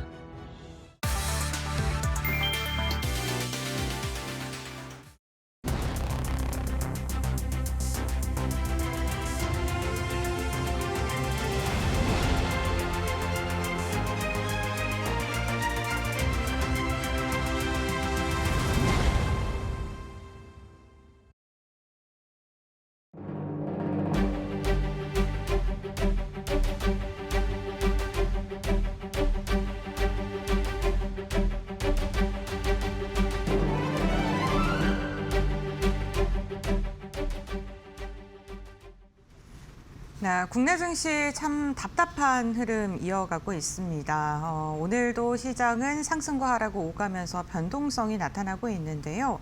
시장 이야기 시간을 통해서 이러한 시장 속에 우리가 어떻게 투자 전략을 세워야 되고 대안을 찾아야 되는지 관련된 이야기 나누어 보도록 하겠습니다. 오늘 이 시간은 파이낸셜 리서치의 박철순 대표와 함께하겠습니다. 안녕하십니까? 네, 안녕하세요. 네, 반갑습니다. 오늘도 그렇고 최근 우리 시장이 박스권 내에서 급등과 급락을 반복하고 있습니다. 오늘도 상승 하락을 좀 이어가고 있는데요. 이 변동성, 이 박스권의 움직임이 언제까지 이어질지 좀 답답하신 분들 많으실 것 같은데 대표님께서는 어떻게 예측하실까요? 사실 뭐 지난달에 엄청난 낙폭을 좀 보이고 네. 마지막 거래일부터 반등이 세게 나왔었는데 그 이후로 아무래도 이제 단기 급등에 따른 차익 매물을 좀 소화하는 그런 흐름들도 이어지고 있다라고 좀 보시면 될 것 같고요. 다만 이제 최근 증시가 이제 기업의 실적보다는 뭐 외국인들의 수급이라든지 아니면 프로그램 매매들, 그 다음에 기술적으로 이제 ETF 리밸런싱 같은 이런 기계적인 자금들의 어떤 수급 때문에 사실 증시가 많이 흔들리고 있는 상황이라고 보시면 될 것 같습니다. 물론 이제 최근에 변동성이 좀 완화될 수 있는 신호들은 나오고 있거든요. 일단 신용 물량도 많이 줄어든 상태고, 그다음에 외국인들 같은 경우도 조금씩 7월달 대비했을 때는 매수세가 조금씩은 들어오는 모습들이 확인이 되고 있고요.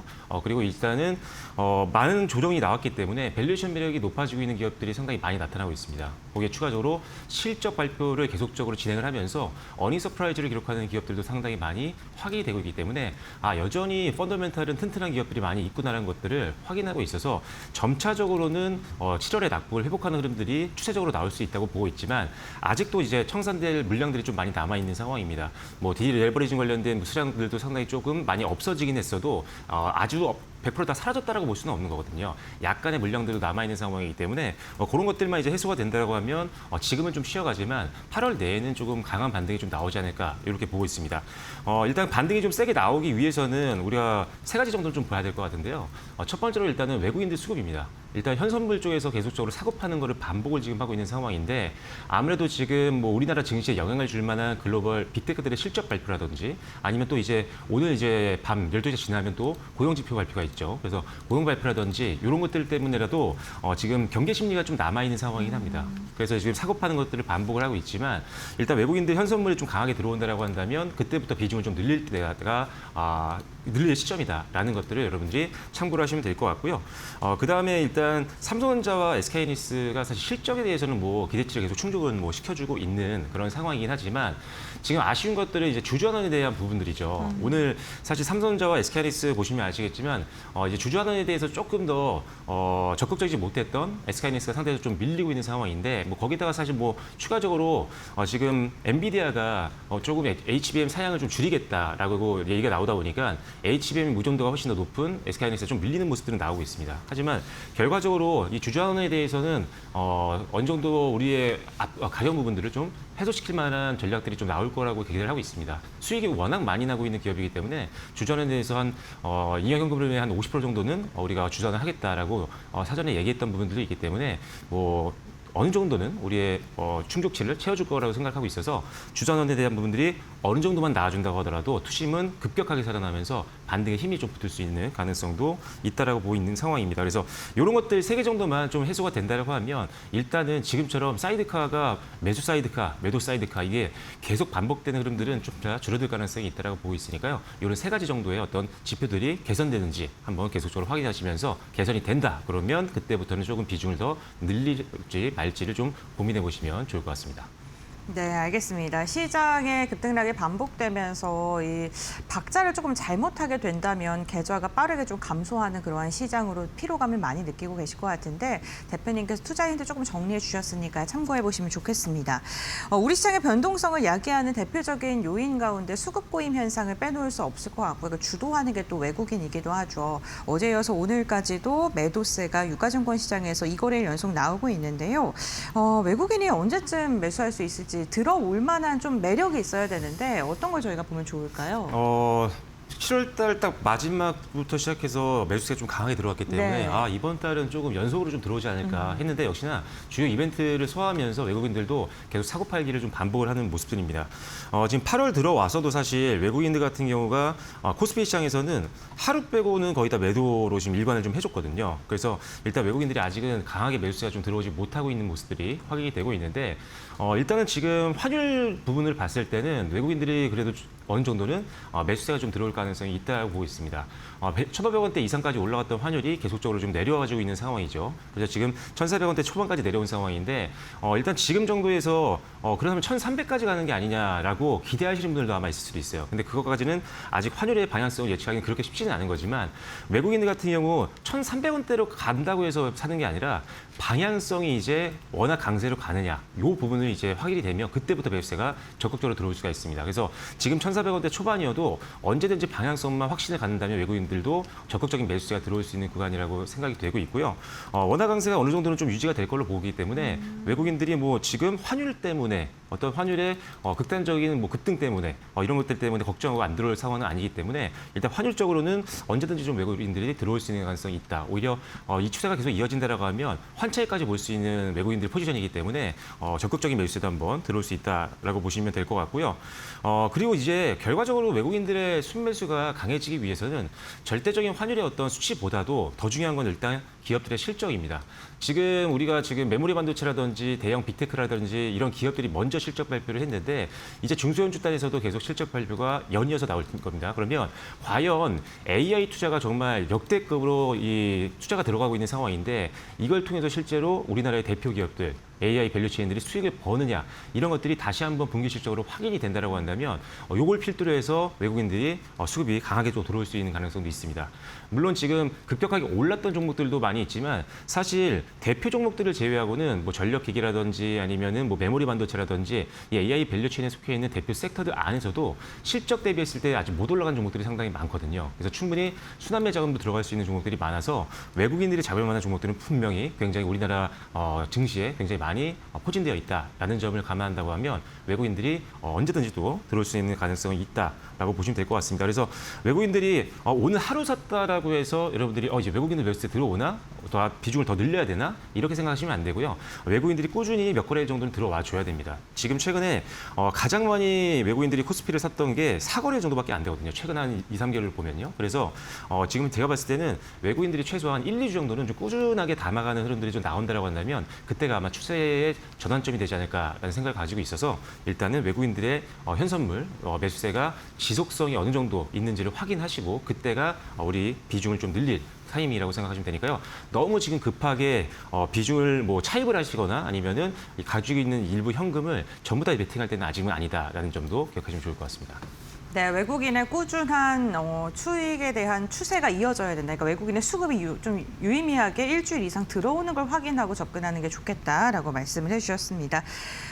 오늘 삼성전자는 그래도 보합권, 상승보조 반납하고 보합권 수준인데 하이닉스가 어제는 150만 원 이탈을 좀 걱정하게 하더니 오늘은 140만 원 초반까지도 내려온 상황입니다.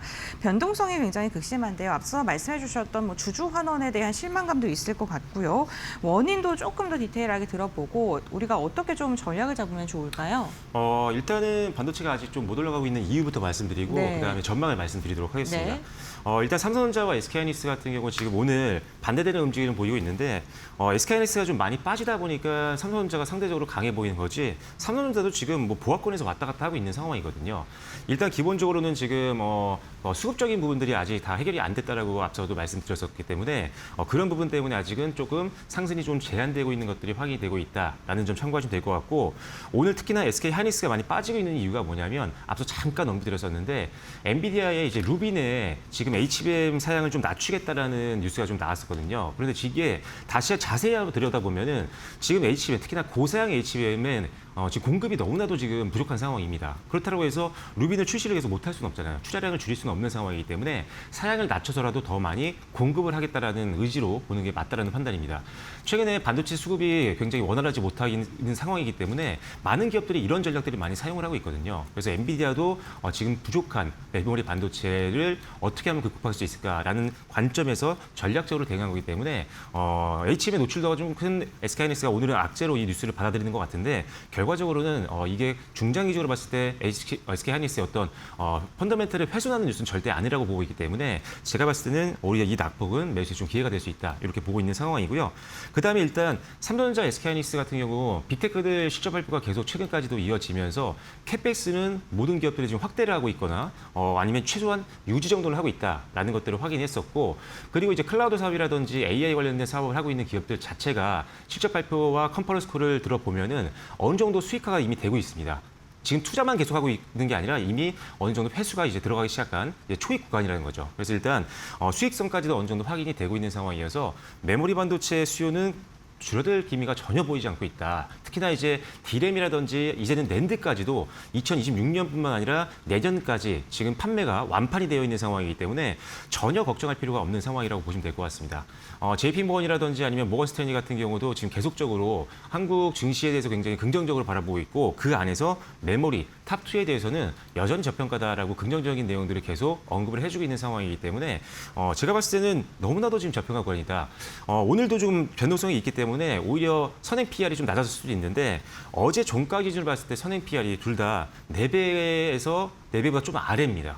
그 말은 뭐냐면 11개월 미래의 실적을 감안했을 때 지금 PR이 4배도 안 된다는 거예요. 그 말은 뭐냐면 너무나도 극저평가 구간이라는 거죠. 그래서 지금 여러분들이 가지고 있는 자금의 성향에 따라서는 조금 베팅을 할지 말지를 고민해 보셔야 되는데 만약에 단기적인 뭐 차입금을 사용한다거나 내가 며칠 뒤에 뭐 예를 들어서 큰 금액을 결제를 해야 되는 상황이 있는데 그 돈을 잠깐만 넣기에는 삼성전자와 SK하이닉스는 적합하지 않다라고 볼 수 있습니다. 아직은 지금 변동성이 좀 남아있고 일정들이 남아있기 때문에 그 부분에서는 저는 약간 관망하시는 게 좋겠다고 말씀드리겠지만 만약에 여유 작업으로 나는 좀 더 장기로 늘 수 있다. 라고 하신다면 분명히 시간이 지나고 났을 때 삼성전자와 SK하이닉스는 역시 그때가 저점이 맞았구나 라는 것들을 확인할 수가 있을 거라고 생각을 합니다. 그래서 실적이 워낙 잘 나오고 있는 기업이고 전 세계에서 그것도 선도권 영업이익을 기록하고 있는 삼성전자와 그 뒤를 따르고 있는 SK하이닉스 역시나 실적과 주가는 결국 수렴하기 때문에 장기 여유 자금이라면 지금은 분명히 분할로 담아가는 게 맞는 그런 상황이라고 보시면 좋으니까요. 긍정적인 뷰 중장기로는 말씀드리도록 하겠습니다. 네, 자금의 특성에 따라서 좀 전략을 달리 세워야 될 것 같다라고 말씀해 주셨고 중장기적으로 여유롭게 끌고 가기에는 실적이 너무나도 잘 나온다라고 말씀을 해주셨습니다. 대형주 저희가 확인해봤고 이번에는 코스닥 쪽으로 넘어가서 로봇 관련된 이야기 나눠보겠습니다. 유니트리가 중국 시장에 이달 좀 상장할 것으로 예상되고 있고 최근에 로봇 기업들이 그로 인해서 강한 시세 분출을 했습니다. 오늘은 뭐 레인보우 로보틱스나 SPG 같은 기업들은 좀 빠지고 있습니다만 또 일부 종목들은 견조한 상승세 나타나고 있거든요. 로봇 관련된 기업들 중국의 상장이 과연 국내 기업들에게 수혜가 나타날 수 있을지 이것도 좀 궁금하고요. 어떻게 전략 세워야 될까요? 일단 유니트리라고 하는 이 로봇 회사가 상장을 네. 하면서 시장에 관심들로 몰리고 있기 때문에 단기적으로는 수급이 좀 쏠릴 수도 있습니다. 기존에 이제 창신 메모리가 이제 창상했을 때 우리나라 메모리 쪽에 투자를 하고 있던 자금이 일부 그쪽으로 분산된 거는 맞거든요. 네. 그래서 단기적으로는 그런 어떤 자금의 이동으로 인해서 국내 로봇주가 오히려 수급적으로는 조금 약간 힘을 좀 못 받을 수 있는 가능성은 분명히 있지만 결과적으로 봤을 때는 큰 영향을 줄 것 같지는 않습니다. 중국 시장 자체가 지금 사실 아시아권에서 지금 차지하고 있는 어떤 포지션이 그렇게 옛날처럼 강국은 아니거든요. 지금 네. 대만이라든지 우리나라가 치고 올라온 상태이기 때문에 패시브 자금이 들어간다고 해도 좀 제한적으로 갈 수 있을 거라고 생각을 하고 있는 상황이고 그 다음에 지금 오히려 저는 이 로봇 사업 같은 경우는 메모리랑 좀 다르잖아요. 네. 창신 메모리가 상장했을 때는 지금 메모리 강국인 우리나라에게 경쟁자가 생기는 거고 경쟁자가 돈을 가지고 투자를 많이 할 수 있는 상황이 생기기 때문에 바로 이제 비교가 될 수 있는 상황이지만 로봇 사업은 아직 뭐 휴머노이드 로봇이 완벽하게 상용화가 된 것도 아니고 다 같이 성장해 나가는 구간이기 때문에 오히려 이 유니트리가 상장함으로써 전 세계의 글로벌 자금들이 로봇 사업 쪽에 좀 이제 관심도가 높아진다고 한다면 우리나라에서 기술력을 갖고 있는 로봇주에게도 수급이 좀 유입이 될 가능성은 저는 개인적으로 있다라고 보고 있고요.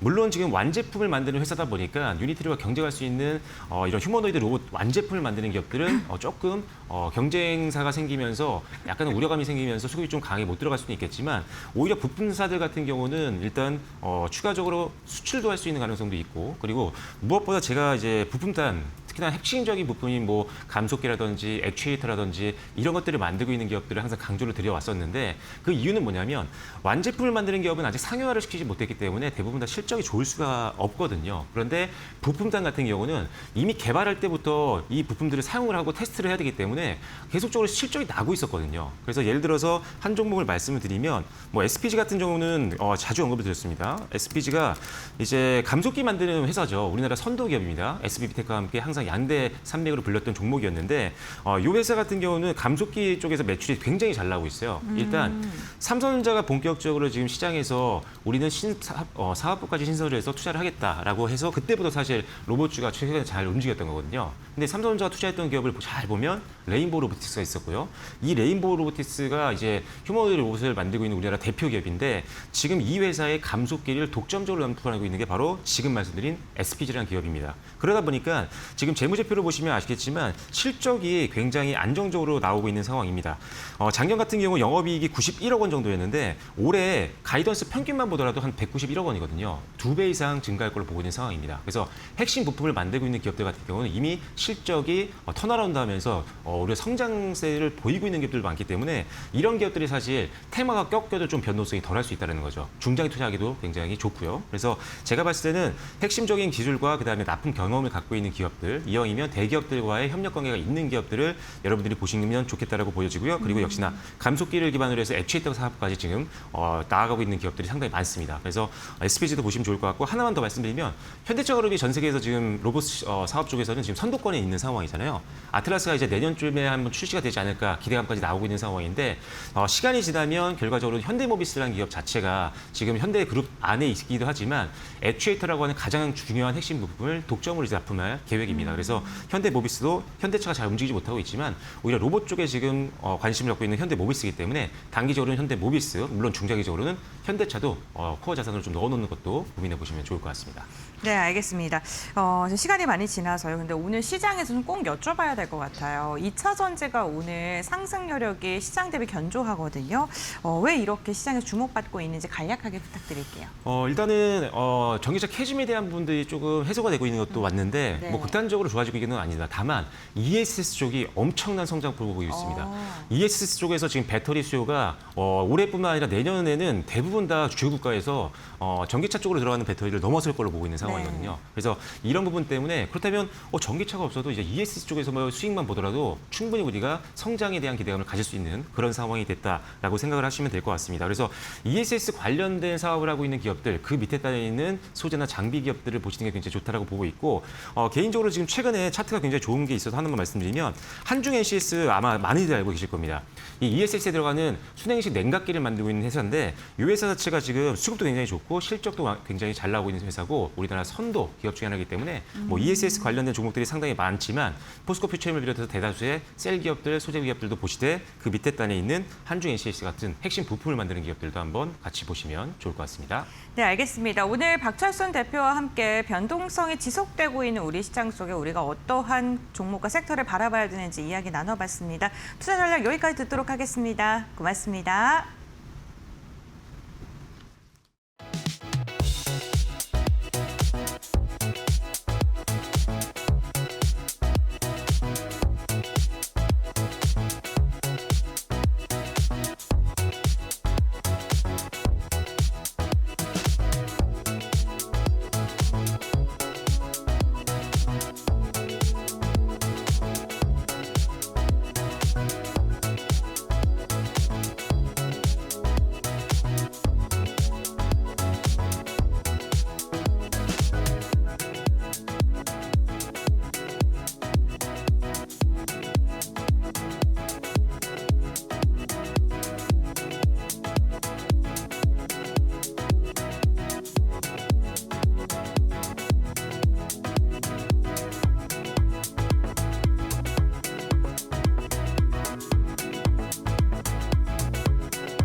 포스코퓨처엠이 LFP 양극재 사업을 본격 확대한다. 국내 유력 배터리 업체와 19만 톤 이상 규모의 장기 공급에 합의하며 북미 ESS 시장 공략에 속도를 낸다. 공급 기간은 내년부터 2032년까지 6년이다. 양사는 세부 조건을 조율한 뒤 3분기 중 정식 계약을 체결할 계획이다. 포스코퓨처엠은 제철 공정 부산물과 아르헨티나산 리튬 등을 활용해 원가 경쟁력을 높인다는 전략이다. 포항 공장 일부 라인도 LFP용으로 전환했으며 올해 말부터 양산 공급을 시작할 예정이다. AI 데이터 센터 증설과 보급형 전기차 확대로 LFP 배터리 수요가 커지는 가운데 추가 수주 협의도 막바지 단계다. 포스코퓨처엠은 생산 능력 확대와 글로벌 공급망 강화에 나설 방침이다.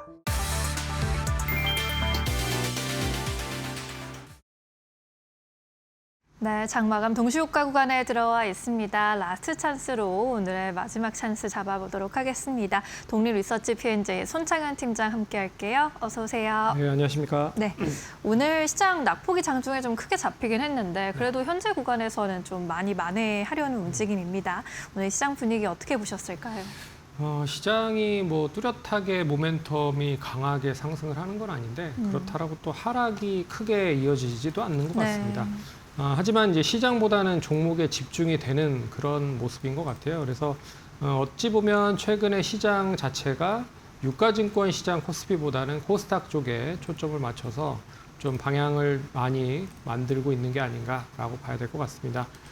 최근 그 코스닥이 특히나 이제 강했었던 이유를 세 가지로 좀 들어보면 첫 번째로 코스피보다 상대적으로 더 많이 하락을 했기 때문에 반대적으로 올라오는 것도 상당히 좀 빠르게 제 가격을 좀 찾으려고 하는 모습을 보이고 있다라고 봐야 될 것 같고요. 두 번째는 이제 전자닉스의 비중이 많았던 그런 부분의 수급이 분산이 되면서 다양한 쪽에 대한 매수가 확산이 되고 있는 상황이다. 그래서 시장보다도 종목에 좀 많이 낙폭을 좀 키울 부분을 좀 줄이려고 하는 모습들을 보인 게 아닌가라고 봐야 될 것 같고요.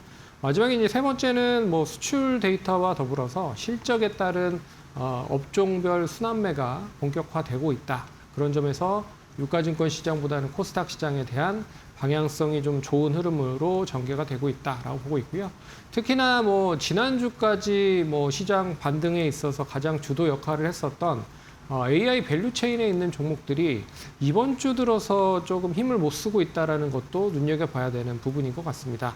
어찌 보면 이제 제약바이오나 2차 전지 그리고 화장품, 미용, 엔터 오늘은 음식료까지 관련된 종목들이 상승을 하고 있다라는 점은 코스피보다 코스닥 쪽에서의 그런 순환매가 조금 더 활발하게 진행이 되고 있는 게 아닌가라고 봐야 될 것 같고요. 네. 오늘은 특히나 뭐 2차 전지 쪽에서도 또 호재성 뉴스가 나왔었죠.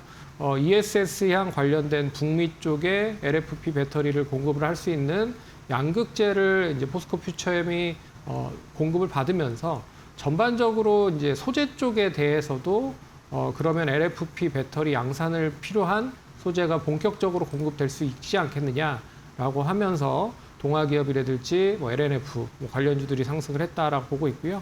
거기에 있어서 이제 배터리 셀을 ESS향 북미 쪽으로 본격적으로 공급을 할 수 있겠다는 기대감이 동반되면서 LG 에너지 솔루션이나 삼성 SDI 그리고 SK 이노베이션, SK 온 모회사죠. 같이 상승을 했다라고 볼 수가 있을 것 같습니다. 하지만 일단 시장 자체는 그럼에도 불구하고 예탁금은 좀 부진하게 나타나고 있다. 그래서 고객 예탁금이 6월 중순까지만 해도 한 139조 정도 그런 예탁금을 기록을 했는데 지금 이제 거의 8월 초로 들어가면서 103조까지 좀 줄어든 상황입니다. 그래서 약 한 30조가 줄어들었기 때문에 수급에 대해서도 일단 매수하려고 하는 개인 투자자들이 상당히 좀 부재하다라는 점, 그리고 신용도 마찬가지라고 볼 수가 있습니다. 신용도 지금 38조까지 늘어갔던 신용 비중이 지금 27조까지 많이 줄어들었다. 그러면서 기관과 외국인이 여기에 대한 공백 수급을 좀 이끌어야 되는 모습들을 보이고 있어야 되지만 전혀 그런 모습을 보이지 못하고 있어서 조금 시장에 대한 변동성은 크진 않지만 종목으로 집중이 되고 있는 게 아닌가라고 생각을 해봐야 될 것 같고요. 하지만 이제 환율은 상대적으로 안정이 되고 있는 상태입니다. 네. 올해 뭐 한국은행이 계속 금리를 인상을 하려고 준비를 하고 있어서 환율이 안정이 됨에도 불구하고 외국인들의 매수는 좀 긍정적으로 진행이 되지 않고 있다는 점은 좀 안타까운 부분이다라고 말씀을 드려야 될 것 같습니다. 그래서 시장 자체에 대한 상승을 할 수 있는 모멘텀 자체는 부재하지만 그렇다라고 해서 하락으로 전개될 수 있을 만한 또 악재도 시장에서는 반응을 하지 않고 있어서 일단 뭐 시장에 대한 그런 눈치 보기 싸움이 다음 주도 좀 이어질 가능성이 높지 않겠느냐. 그렇게 좀 봐야 될 것 같습니다. 네, 매크로가 뭐 그게 나쁜 것도 좋은 것도 아닌 상황 속에서 오늘 시장의 이러한 횡보세라고 해야 할까요? 계속 이렇게 이어지는지 여부를 좀 지켜봐야 할 것 같고요. 오늘 코스피는 상승 출발한 이후로 하락 전환했고 오후장 내내 계속 마이너스권에 머물렀습니다. 그래도 낙폭 많이 줄이려는 움직임 포착되고 있고요. 현재는 0.48% 약세 구간에서 마무리하고 있습니다. 6,266포인트 지나가고 있습니다. 코스닥의 경우에도 낙폭 많이 줄였습니다. 약보합권 마감 예상되고 있고요. 799포인트 지나갑니다. 코스피 200도 0.7%가량 내려가고 있습니다. 오늘 유가증권 시장에서는 개인과 기관의 스쿰이 들어오면서 지수 하단을 좀 잡아줬고요. 기관이 7천억 원대, 개인이 1,800억 원대 매수 우위로 확인됩니다. 반면에 외국인이 팔자세 9천억 원대 매도 우위 잡히고 있고요. 코스닥에서는 개인 나홀로 순 매수세, 외국인과 기관은 팔자세 보이고 있습니다. 2천억 원대, 1,000억 원대 각각 매도 우위고요. 개인 나홀로 3,422억 원대 순 매수로 대응하고 있습니다. 오늘 시가총액 상위 종목 안에서는 삼성전자가 0.65%까지 현재 강세 보여주고 있고요. SK하이닉스는 이틀 연속 강세로 오늘도 142만 1,000원 선까지 좀 내려와 있습니다. 스퀘어까지 동반 약세 마감 예상됩니다. 국내 증시 문을 닫습니다.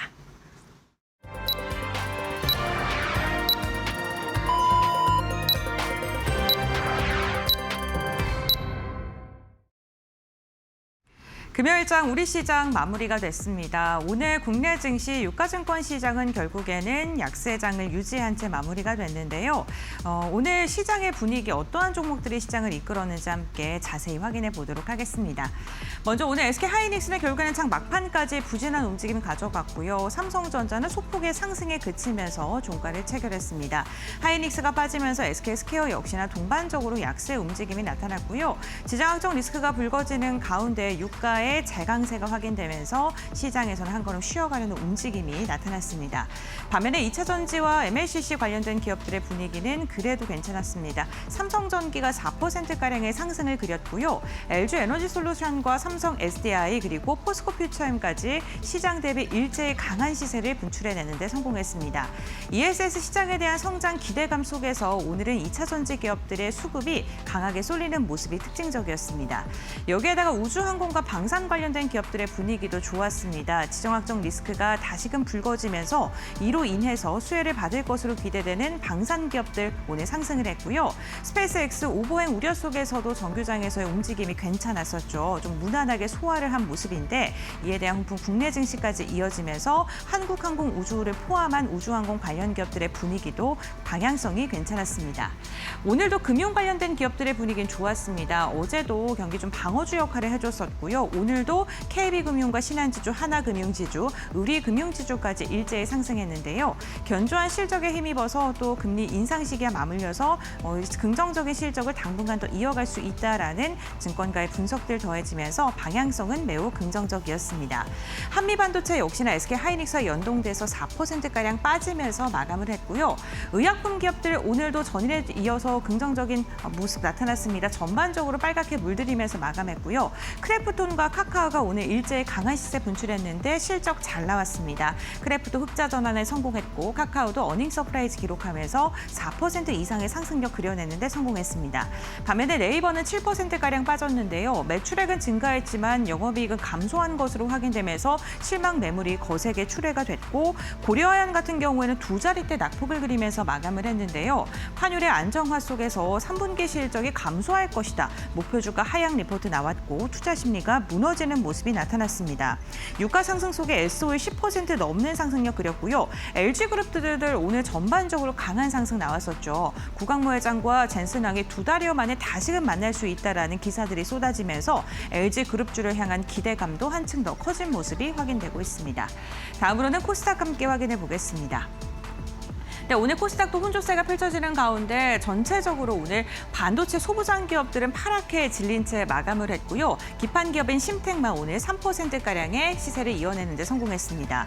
소재단의 분위기도 매우 긍정적이었습니다. LNF의 호실적과 함께 에코프로 그룹주들 일제히 상승 마감하는 데 성공을 했고요. 알테오젠과 HLB 그리고 ABL 바이오, 리가켄 바이오와 같이 바이오 기업들 기술력 갖고 있는 시총 상위 종목들 전반적으로 분위기가 좋았습니다.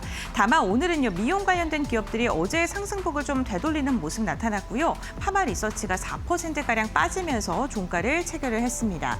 여기에다가 오늘 펄업스 게임주들 분위기 괜찮았고요. 스피어는 14%가량의 강세, 엔터주들도 YG 엔터, SM 모두 다 상승하면서 전반적으로 고른 움직임이 나타났습니다.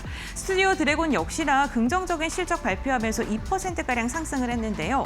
시장의 변동성이 확대되는 가운데에서도 견조한 실적을 발표한 기업들을 중심으로는 꾸준하게 매수세가 유입되고 있다는 점도 참고해 보시면 좋겠습니다. 오늘 반도체주의 약세가 두드러졌던 하루였는데요. 그렇다면 지수는 어떻게 마감했을까요? 신민영 앵커가 전해드립니다. 네, 8월의 첫 번째 금요일 거래가 종료됐습니다. 오늘 지수 마감 상황 함께 살펴보시죠. 코스피와 코스닥은 동반 하락세 그렸는데요. 코스피가 0.6%대 하락세로 그래도 낙폭을 좀 많이 방어해줬습니다. 37포인트 하락했고요. 6,258.71포인트 기록했습니다. 코스닥의 경우에는 약보합권 마감이고요. 전거래일 대비 2.87% 하락에 그쳤습니다. 798.8포인트 나타냈습니다. 코스피 200도 0.83% 약세 구간에서 마무리 지었습니다. 코스피 오늘 장 초반에는 상승 출발하면서 반등의 조짐을 보이나 했었는데 이내 하락 전환하면서 장중에 6,158포인트까지 저점을 낮추기도 했고요. 이후에는 횡보하는 모습 확인됐습니다. 6,258포인트 지켜낸 채 마무리 지었습니다. 오늘 코스닥의 경우에도 장 초반에 강보권 상승을 보여주기도 했는데요. 814포인트까지 뛰기도 했지만 이내 하락 전환하면서 반짝 상승에 그쳤습니다. 오늘 10시 30분을 기점으로 급락세가 좀 확인되면서 776.6포인트까지 저점을 그리기도 했습니다. 이어서 오늘 유가증권 시장에서의 수급 흐름 살펴보시면요. 외국인이 8,600억 원대 매도 우위로 결국 팔자세로 기록이 되고 있습니다. 기관은 5천억 원대 순매수, 개인이 2천억 원대 순매수 그리면서 지수 방어에 나서는 모습이었습니다. 코스닥 쪽에서는 오늘의 수급 보시면요. 역시나 외국인은 팔자세를 그린 가운데 기관도 함께 매도에 동참했습니다. 외국인과 기관이 각각 2,500억 원대, 1,030억 원대 매도 우위로 확인되고 있고요. 개인 나 홀로 사자세 3,405억 원대 매도 우위로 집계되고 있습니다. 이어서 오늘 외국인이 선택한 종목들, 순매수 상위 종목에 올라온 종목들입니다. 먼저 SK 하이닉스와 SK 스퀘어가 눈에 띄는데요. 오늘 주가는 하락세 그렸지만 동반 저가 매수세가 유입됐습니다. 이 밖에 삼성생명과 신한지주 등 금융주 쪽으로도 수급이 쏠려갔고요. HD 현대중공업과 같은 조선주 쪽으로도 일부 외국인의 관심이 이어졌습니다. 코스닥 안에서는 HLB 올라왔는데요. 주주 배정 유상증자의 규모가 절반 가까이 축소됐다는 소식 전해지기도 했습니다. 휴젤과 파마리서치 같은 미용기기 관련주들 연일 리스트에 올라오고 있고요. 파마리서치는 의료기기의 수출 확대에 힘입어서 상반기 기준 사상 최대 실적을 다시 썼습니다. 심텍과 원익 IPS 같은 반도체, 기판과 장비주 쪽으로도 수급 쏠려갔습니다.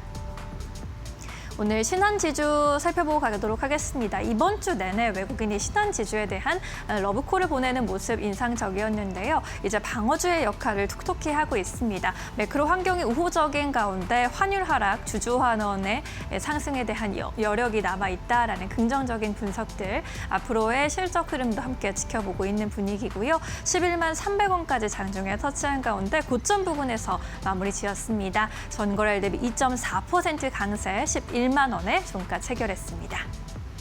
이어서 오늘 기관의 순매수 상위 종목에 올라온 종목들, SK 하이닉스 역시나 눈에 띄고 있고요. 삼성전자까지 저가 매수세가 유입되는 분위기였고요. 한화솔루션 올라왔습니다. 태양광 관련주들 전반적으로 견조한 흐름이었는데요.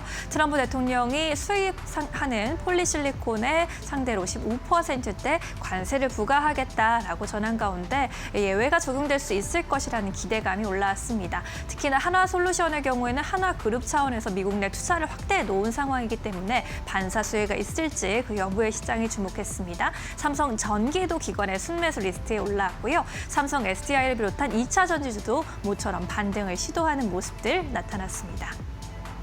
코스닥 안에서는 심텍 올라왔고요. 스피어와 HVM과 같은 우주 항공 스페이스 X 관련주 쪽으로도 수급이 쏠렸습니다. 바이오주 안에서는 립가캠 바이오, ABL 바이오까지 기관의 선택을 받아갔습니다. 이 안에서 오늘 마지막으로 스피어 시세 좀 체크해보고 가도록 하겠습니다. 스페이스 X가 간밤에 주가가 의외로 강세를 보였습니다. 오버행 이슈를 해소하고 9%대 강세 마감을 지으면서 오늘 국내 관련주 쪽으로도 영향을 좀 주는 분위기였고요. 지난 한 달여 동안 IPO 이후로 스페이스 X의 주가가 조정을 받아왔기 때문에 반등을 더 반갑게 여기는 수급들이 들어왔습니다. 국내 밸류체인 그리고 공급망 쪽으로 수혜가 더 나타날 수 있을지 지켜보셔도 괜찮을 것 같습니다. 오늘 장 초반에 24,300원까지 고점을 그려주기도 했고요. 결국에는 15% 가까운 탄력으로 마무리 지었습니다. 23,050원에 종가 만들어놨습니다. 네, 이렇게 해서 수급이 몰린 종목들 함께 살펴보셨고요. 오늘 시장 정리하면서 또 기억해 볼 만한 포인트들 고은별 앵커와 함께 확인해 보시죠. 파이널 포인트 3가지 알아보도록 하겠습니다. 먼저 첫 번째 포인트는 유가의 재상승입니다. 중동의 긴장감이 다시금 커지고 있는 모습입니다. 이란이 호르무즈 통행료에 대해서 3%에서 7% 부과 가능성에 대한 우려가 좀 커지고 있는 상황이고요. 여기에다가 이란이 미국과 이스라엘에 대한 선박 통항을 제한하는 법안을 검토하고 있다는 소식까지 더해지면서 오늘 유가가 다시금 튀어오르는 모습이 나타났는데요. WTI 같은 경우에는 전일보다 2% 넘는 상승을 그리기도 했고요. 이로 인해 오늘 정유 관련된 기업들 그리고 일부 해운 운임과 관련된 종목들의 주가가 강한 시세를 내는 데 성공했습니다. 다만 이렇게 중동의 지정 확정 리스크가 다시금 불거지면서 전반적인 투자 심리는 위축된 국면으로 마무리를 했습니다. 두 번째 포인트 함께 확인해 보겠습니다. 이렇게 지정확정 리스크가 다시금 불거지고 있습니다만 우리 시장에서는 탈중국 공급망의 수혜를 받을 것으로 기대되는 종목들로 매수세가 이어지는 모습이었습니다. 미국이 폴리실리콘 파생 상품에 대한 15% 관세에 서명을 했다라는 소식이 전해지면서 오늘 관련된 기업들로 매수세가 강하게 들어갔었죠. 이러한 소식이 들려오면서 중국 측에서는요. 미국이 중국 기업을 억압하고 있다라면서 강력한 반발을 하기도 했고요. 추가적인 대응책을 내놓을 것이다라는 이야기들 나오고 있는데요. 미국과 중국의 공급망 싸움이 다시금 또 불거지면서 반사이익에 대한 기대감이 있는 섹터들로 매수세가 들어갔습니다. 대표적으로 태양광과 2차 전지가 있고요. 특히나 오늘 2차 전지 기업들의 분위기가 매우 좋았었는데요. 포스코 퓨처엠 같은 경우에는 LFP 양극재에 대한 19만 톤 공급 소식이 들려오기도 했고요. LNF도 2분기 흑자 전환에 성공을 했는데 LNF도 LFP에 대한 기대감 증권가에서 오늘 무려 6곳에서 매수 의견과 함께 목표 주가에 대한 긍정적인 전망도 나온 만큼 2차 전지 LFP 사업을 영위하고 있는 기업들 눈여겨보시면 좋겠습니다. 세 번째 포인트 확인해 보겠습니다. 견조한 실적을 내고 있는 기업들로도 투자 심리가 우호적으로 흘러갑니다. 오늘 대표적으로 편의점 관련된 종목들도 강한 시세를 내는 데 성공을 했는데요. 불황에도 불구하고 고마진 일반 상품의 판매가 증가를 했다고 했고요. 그리고 기존의 점포 수익이 개선된 것은 물론이고 수익성 또한 좋아지고 있다는 게 이번 실적 발표를 통해서 확인이 됐다고 합니다. BJF 리테일 같은 경우에는 2분기 영업이익이 800억 원을 넘어서면서 1년 전보다 20% 이상 급등했고요. 그리고 GS 리테일 같은 경우에도 1,000억 원을 넘어서면서 27%가량 영업이익이 증가한 것으로 확인됐는데요. 시장이 흔들리는 가운데에서도 오늘 두 자릿대 강세를 보이는 데 성공을 했습니다. 결국에는 어닝 시즌인 만큼 기업들이 견조한 실적을 내고 앞으로 낼 것으로 기대되는 종목을 중심으로는 시장의 분위기와 상관없이 투자 심리가 이어지는 듯합니다. 과연 다음 주도 이러한 시장이 이어질지 그리고 다음 주에는 우리가 또 어떻게 전략을 세워야 되는지 지금 바로 알아보시죠. 네, 8월 첫째 주 거래 이렇게 종료가 됐습니다. 이번 주 정말 고생 많으셨습니다. 이번 주에는 특히나 코스닥의 우호적인 수급들이 좀 들어와 줬고요. 서프라이즈 기록한 기업들, 또 호실적으로 튀는 종목들도 많이 있었는데 다음 주는 또 어떤 포인트들 유념해야 할지 이야기 들어보도록 하겠습니다. 팀장님께서는 어떤 부분들 좀 예의주시하고 계십니까? 역시 미증시 한번 확인해봐야 될 것 같은데 네. 미증시가 일단 역사적인 고점을 갱신했습니다. 근데 추가적인 상승이 좀 제한적인 것 같아요. 그래서 여기에 대한 모멘텀이 얼마만큼 좀 더 이어질 수 있는지를 확인해 봐야 될 것 같고요.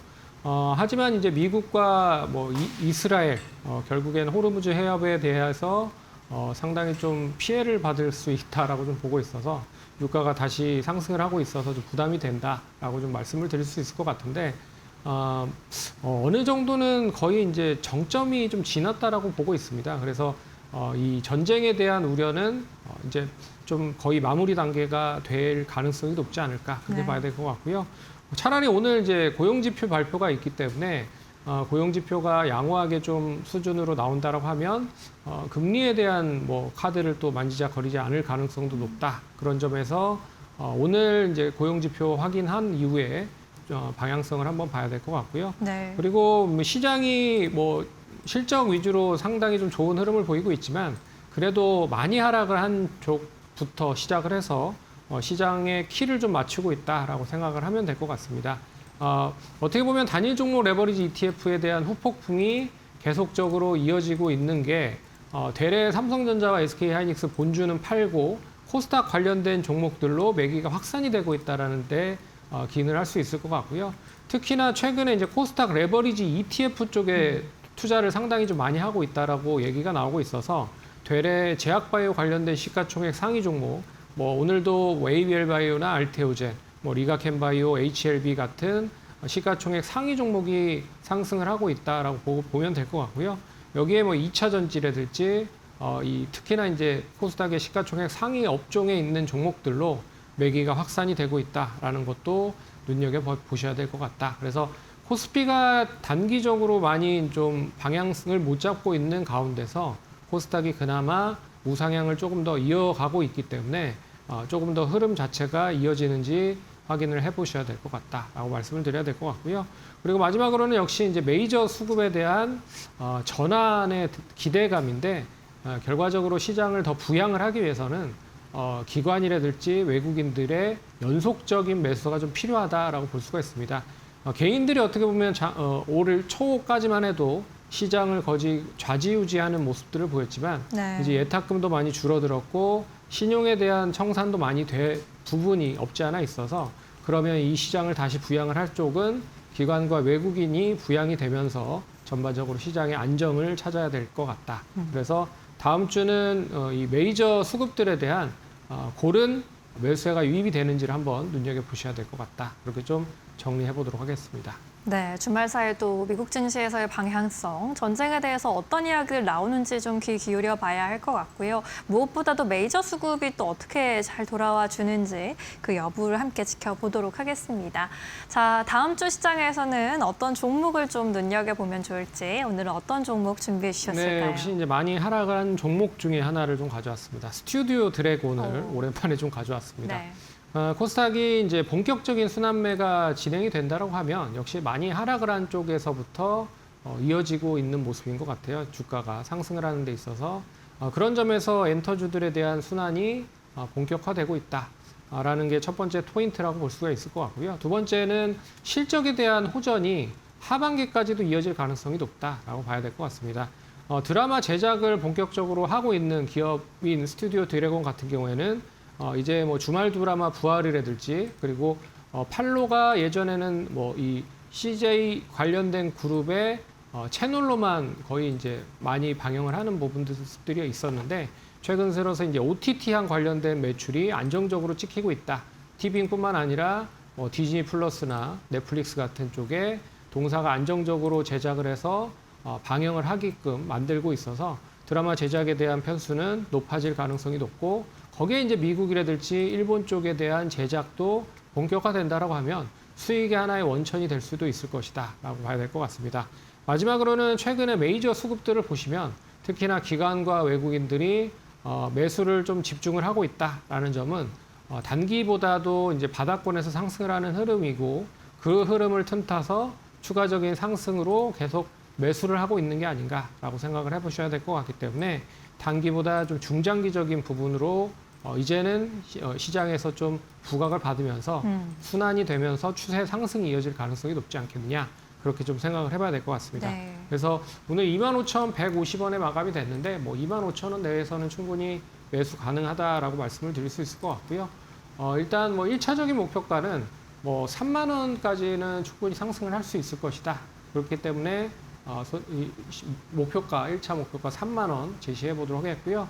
손절가는 지금 뭐 2만 2천 원 정도 수준으로만 이탈이 되지 않으면 추가적인 하락 이어지지 않을 가능성이 높다. 그래서 손절가는 2만 2천 원 제시해 보도록 하겠습니다. 네, 그동안 좀 많이 쉬었던 코스닥 종목들에게도 좀 수급이 흘러가는 모습이고 호실적도 나왔고요. 그동안 정말 길고 긴 터널을 지나온 종목인데 빛을 볼 수 있기를 목표가 3만 원으로 제시해 주셨습니다. 다음 주 시장 한마디 또 여쭤볼게요. 어떤 메시지 주실까요? 네, 오늘 얘기를 해드렸던 것 같이 이제 고른 종목에 대한 상승이 이어지면 좋을 것 같다. 그래서 시장보다는 이제 뭐 다음 주에 발표가 될 중소형주들의 실적 발표가 예상이 되고 있어서 고른 종목별 상승이 본격화되는 게 좀 기대가 된다라고 마무리를 지어보도록 하겠습니다.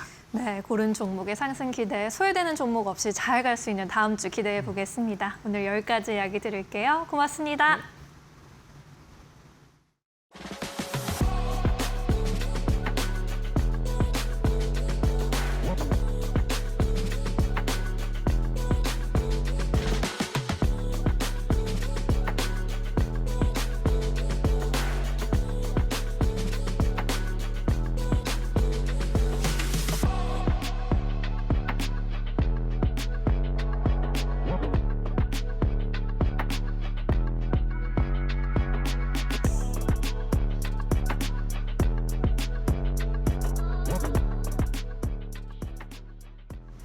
오늘 저희가 준비한 소식은 여기까지입니다. 네, 저희는 다음 주 더 유용한 투자 정보 갖고 찾아뵙도록 하겠습니다. 시청해주신 여러분 고맙습니다. 마감은 언제나 파이널 샷.